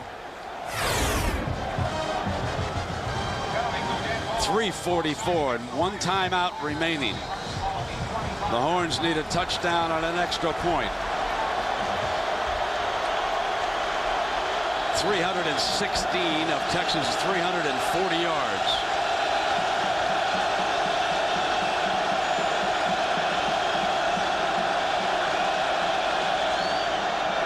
Twist for the rush. The freshman is thrown back. Carpenter was in on top of it, and David Patterson.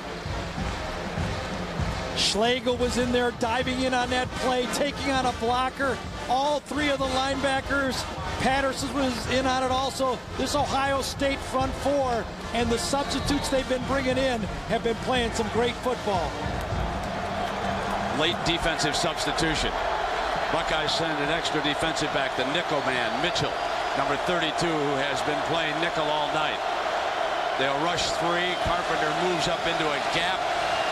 Now you back out. Second down and 9. Got a lot of time. Throws in zone. Cut! Touchdown, Texas! What a great play for the Horns.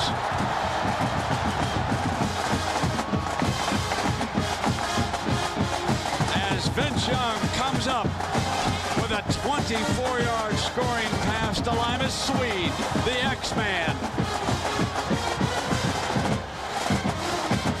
Nate Sally could not quite get there. It was right on the end line. The ball was perfectly thrown to the tallest receiver Texas has. Now an extra point, and it doesn't get much bigger than this one. Pino right here. And I think we're going to get a replay on this one. We watched replay several times in the Michigan-Notre Dame game. You all know that they use it in the Big Ten. It's not a coach's challenge. Gary, let's Nate take a look. Sally is the guy who doesn't quite get there. Watch his perfect throw. He just flicks it. Sweed catches it. 1 foot down. Take another view. He was definitely in. Did he bobble the ball? That's what they'll look for next. No question he was in the end zone. Yes. Catches it, bobbles it, comes down, and he's got it. At least in my opinion. Nice play by Sweed. 1, 2, catches it, elbow comes down. I think it's pretty clear, but I think it's good that they checked it. No question they should check this. This is such a huge play. It was exactly what they should do. And they don't have a referee with a hood on over the sideline. The decision will be made upstairs. The official right there. Look at that official. Look at that ball thing right there. Kept his eyes completely on the football and made the call. And they will tell him on the field here as to what the decision. And again, it is the observer upstairs. We have Big Ten replay officials, even though we have Big 12 officials on the field. And for a few moments here tonight, and Tressel was told, along with Mac Brown, they couldn't find the pagers for the officials. The play is confirmed as called. Touchdown. Texas now an extra point away from the lead. The only interesting thing is because of the review, in essence, it iced the kicker just a little bit. You're going to use a timeout. It's just an extra point. If it was a 50-yard field goal, I might buy into that. Maybe I'm flashing back to last week again. That's true. Well, McGee missed the first three. They had three misses. So here comes Pino. He took over the kicking here tonight. Matt Nordgren, the quarterback, will put it down. 2 blocks last week. Schrader is the center. Got it. Texas leads it.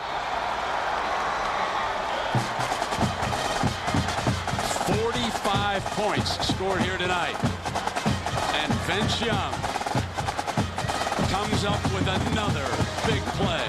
Swede makes a great catch, and Sally can't jar it loose. What a football game this has turned out. Daddy? Right there. Would you put in right now to run the 2-minute drill here? Who would go out for the Ohio State Buckeyes? Gary, you get the first vote. You know I like Justin Zwick, but I would go with Troy Smith in this instance, so I have one more weapon, the scramble. They'll kick it low on the ground. Santonio on a big hop. To the 30, ball's loose. Ross has it. Ross has it.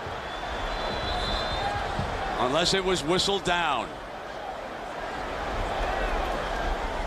No signal. This one was not whistled down.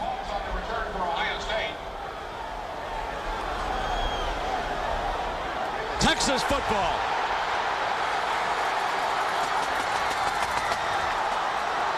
Now the replay official again will look at this upstairs. Did his knee hit the ground before the ball came free? I thought his back hit the ground, but I don't know if the ball came free.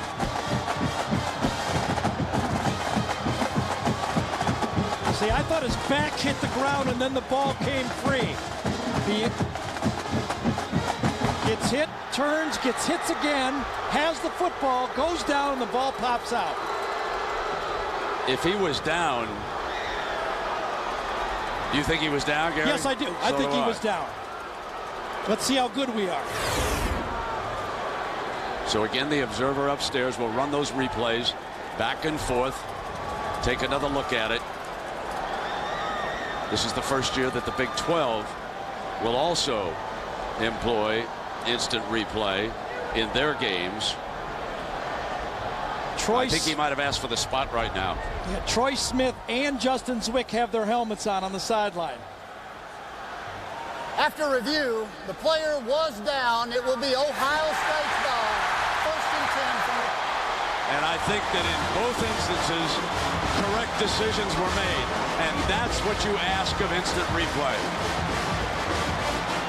Zwick.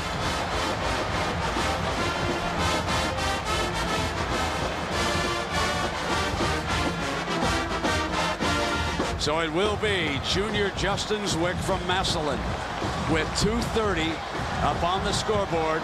Tressel figures that the bowl game, the first game, going through all those practices, that he might be able to handle the 2-minute drill here a little bit better. However, on 3rd and 1 or in the red zone, they might switch quickly back to Troy Smith, who's a little bit better runner. Now the Horns, they've identified who the quarterback is. Zwick in the shotgun.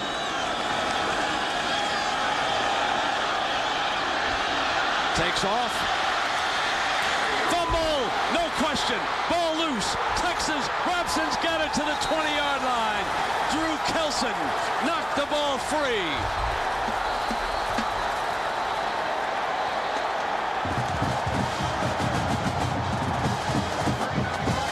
There is a penalty flag. There probably is a celebration on that far side. That would be my guess. Brian Robinson, and now wait a minute. Mack is livid about something. Justin Zwick, no one open on this play, starts to scramble. That's their first sideline warning of the game.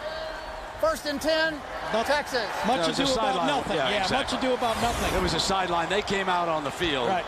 And, you know, and why not? This is just a huge, huge development of this football game. Zwick gets it now. Watch him knock the ball out. Look at that. Kelson, who's been playing the linebacker on the strong side, is a natural safety. He's one of those lighter linebackers that Mack wanted to employ. That is the Buckeyes' first turnover this game. Gary, it came at a horrendous time. I know that I'm in the minority, but I like quarterbacks to hold the ball in their passing hand, because they never have it. They're not used to holding it in their left hand. I know a lot of people think they should switch. I don't.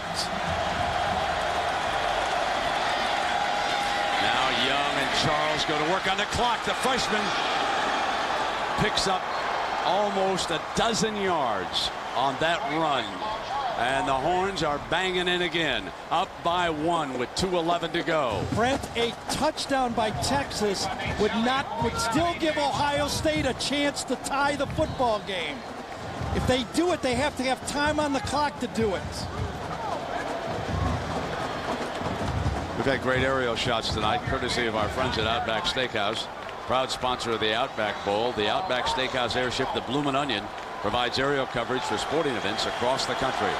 Trussell checking that clock. They can't let Texas just take a knee and win the game.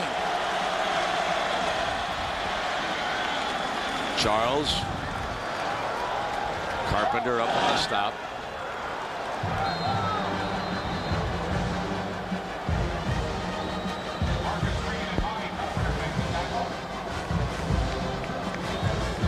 So the Bucs will use a timeout here.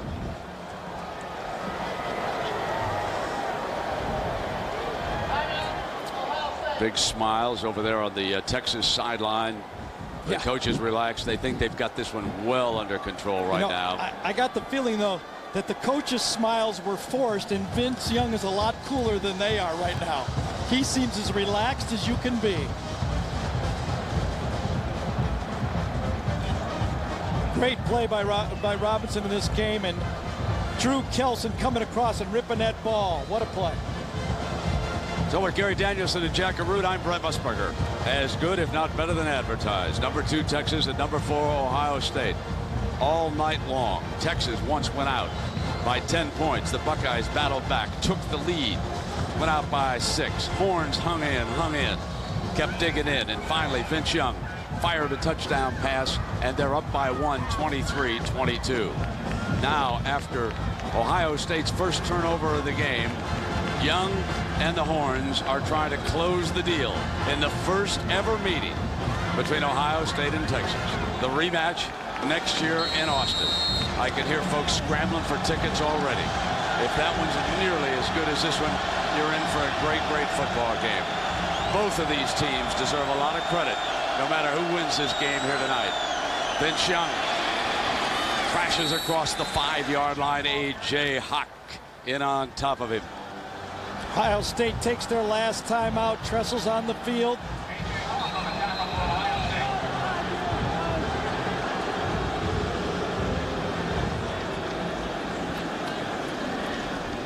Let's update the game plan, Gary. Sure, Texas in this game wanted to stay balanced. I think Ohio State did a great job of that. They forced them into a passing game. Young answered. Yards after catch. Did Teddy Ginn or Santonio Holmes catch a short pass and do anything? No. Texas did a great job of that. 3 sacks on the Buckeye quarterbacks. The story of the game, though, Ohio State couldn't get it in the end zone when they were down there 3 times. If I didn't know better, I would say that Ginn was another victim of that old cover jinx. What's that magazine I like to read every week? Yeah, but I won't say it because I like those fellas.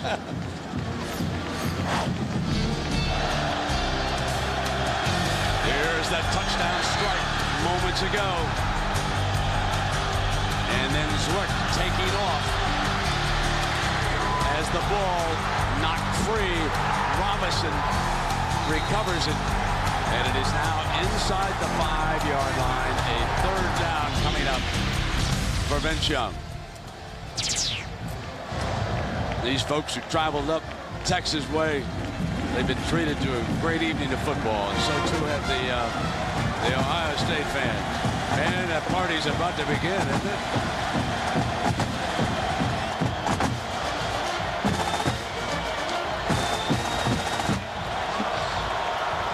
way will they run the quarterback draw on this one? It isn't going to leave his hands.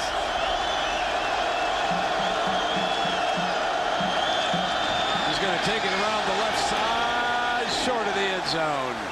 Nice job. Early in their game, he might have dove out and tried to stretch that ball across, but in that instance, he covered up, got hit, got nailed, but he did not fumble the football. Ohio State can't stop it. No matter what happens here in the next minute, Vince Young leaves a Heisman Trophy candidate. Yeah, you bet he does. There is no doubt about that, folks. You would expect Vince to take one of those dives, but ball possession right now, when he looked up and saw Bobby Carpenter sitting right there, he said, I better make sure I don't fumble this one. Hawk and Carpenter made a little sandwich. Of course, Carpenter is the one who uttered that quote. Our goal is when Vince Young leaves here, he won't be a candidate for the Heisman. Scratch that one goal. Game still on the line here with 29 seconds to go and everybody out of timeouts. I agree with you 100%, though. That is not trash talking. No, that's football. Absolutely. That's what everybody's goal should be when they play against a Heisman Trophy guy. I kind of chuckled at that and said, what the heck? That's exactly what Carpenter should think. And for the most part, they've done their job. And, you know, Carpenter will congratulate Young after the game. He will, you know. And how close was that? How close was that field goal from 50 yards? What was it? A foot wide? Just a foot wide. A foot wide, and they don't have to gamble. Remember, they lost about 4 yards in that series. That was when you go back and look at the yardage lost just before the Buckeyes missed that field goal, it has come down to a couple of feet here tonight. That's all that separated these two fine football teams. And as a fan, these are the kind of games we want. We don't give a gosh dang about January right now. We want some action. Interesting strategy here. Will they go for it? I think they may just go for the touchdown. Because you don't want to give the ball back to Ohio State. There's the kick. That's how close this thing was for Ohio State icing it. What was that, a foot? No more. They're going to go for it. Good call by Mack Brown. They got the big guy in, too. That's Henry Melton. Here comes Mack's truck. Option to him. He'll walk it in. Did he cross the plane? No signal down there. Melton wants it. They're conferring. Did he get the ball across the plane of the end zone? I'll tell you, Melton slowed down there, trying to kind of hot dog the dive. They say he didn't. This will be reviewed, but I watch him slow down when he gets this ball. I'm surprised they pitch it to a freshman. He comes up. Now watch him kind of ease into it, gets ready to dive. Oh, he get that ball across. That ball is across that line. Is he outside the pylon? That's the question. I don't know that it's conclusive here. Lower your head. You're 275 pounds. Your Bodie hits him. He didn't even stretch the ball. That could be short. I think he was outside the pylon. That could be short. Holy cow, that's I think he's outside the pylon, and Troy Smith, it looks like, is going to trot out here for the last 25 seconds. If that 276-pound guy can't run over Yabodi on that play. If he can find his high school teammate from Cleveland's Glenville High School, can they get Teddy Ginn loose? Smith. There's the safety. There's the safety with 19 seconds to go. Aaron Harris takes Troy Smith down in the end zone. Now we'll see an onside kick from Ohio State.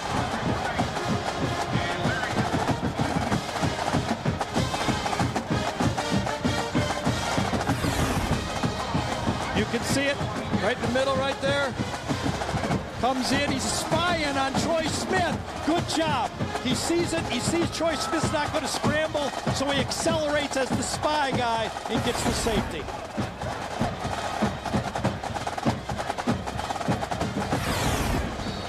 You're in the end zone. Nobody really to throw to. You got to let it go there. You just got to throw it up and hope for something. Troy tries to go up and too quick. Aaron Harris just too quick for him, number 2. 25-22. 3-point Texas lead.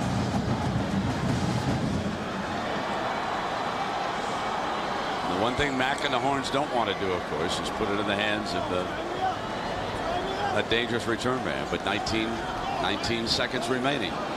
Well, they'll try to kick it down low on the ground. They've used that. They'll receive the ball here after the safety. That's right. What am I thinking of? Safety, of course.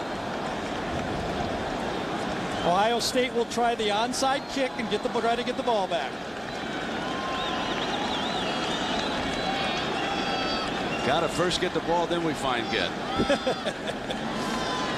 A lot of stuff has happened in this football game. He's got it set on that tee to do just that. High hop, down goes the Horns at the 32-yard line there. So now without any timeouts, Vince Young, and just simply run out the clock, and Texas will go back home with a hard-fought, well-deserved victory against a very game Ohio State team that now will regroup. Now let me take you through we've had 7 years of BCS Bowls, I believe. That means we've had 14 teams play for the championship. 5 of them have reached the title game with 1 loss. Ohio State's not completely out of it, but their chances are less than 50%. Meanwhile, the Horns are soaring. And the big question now remains, can they get past Oklahoma and run the table this year and go back to the Rose Bowl? What a great football game. Mack Brown is telling Jim Tressel just that. Gave Vince Young one too many chances. Yes, they did. I really wonder if Jim would... he would not throw the ball down there when he was in field goal range. I'm telling you, I thought they were just going to kick the field goal. Let's check in with Jack with a very happy Mack Brown. We're going to bring Mack over to his superstar and get both of them. Mack, come on over here. All right, tell me about this guy. I think he's the best player in the country at his position, or maybe any position, because he competes. He doesn't get down when something bad happens, and he just continues to play till we win. Vince, can you categorize this win? Can you tell me where it fits in all of your accomplishments? Man, this is the place that we want to be as a team overall, man. We went out here and fought. The fans stayed with us, and coaches did a great job getting us prepared this week. Now, you went down, and it looked like it was maybe an injury. What happened to you? A little head injury. I got a little dizzy a little bit. Coach, at least we had some good timeouts to take one and got myself back and back in the game and make some plays. Mackey got dizzy. Maybe you need to get him dizzy more often. He stays dizzy, but I like it that way. And thank goodness the coaches saved the timeout so we could let him have a breather. And what a competitor. Congratulations to both of you. Thank you very much. Vince Young and the Texas Longhorns win a historic showdown with the Ohio State Buckeyes.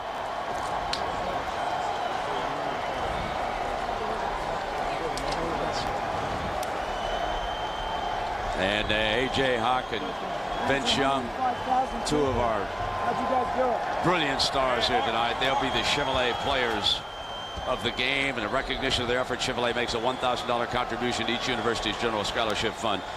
So many people to thank for this great broadcast. The executive producer, Mike Pearl. The senior producer at ABC, Bob Toms. The coordinating producer, Bob Goodrich, who produced tonight's game. Directed by Steve Bime. The TD was Randy Hargrove. The associate producer, Will O'Toole. Our associate director, Brian Fay. And the PAs, Dan Barr and Julie Norman. The production manager, Kevin Windling, and our technical manager, Mark Towie. On the computer stats, Craig Rothberg. Up here, George Hill. The spotter, Brian Mobilson. The score bug operator, Jason Polstein. And we'd like to also thank the SIDs, John Bianco at the University of Texas and Steve Snap from Ohio State University. We want to thank you for everything, and especially we want to thank these players from these 2 schools. What a night of college football they gave us. ABC Sports is online now at ESPN.com. Search ABC Sports. And a reminder, the NFL heats up. So Monday night, join Al and John when the Eagle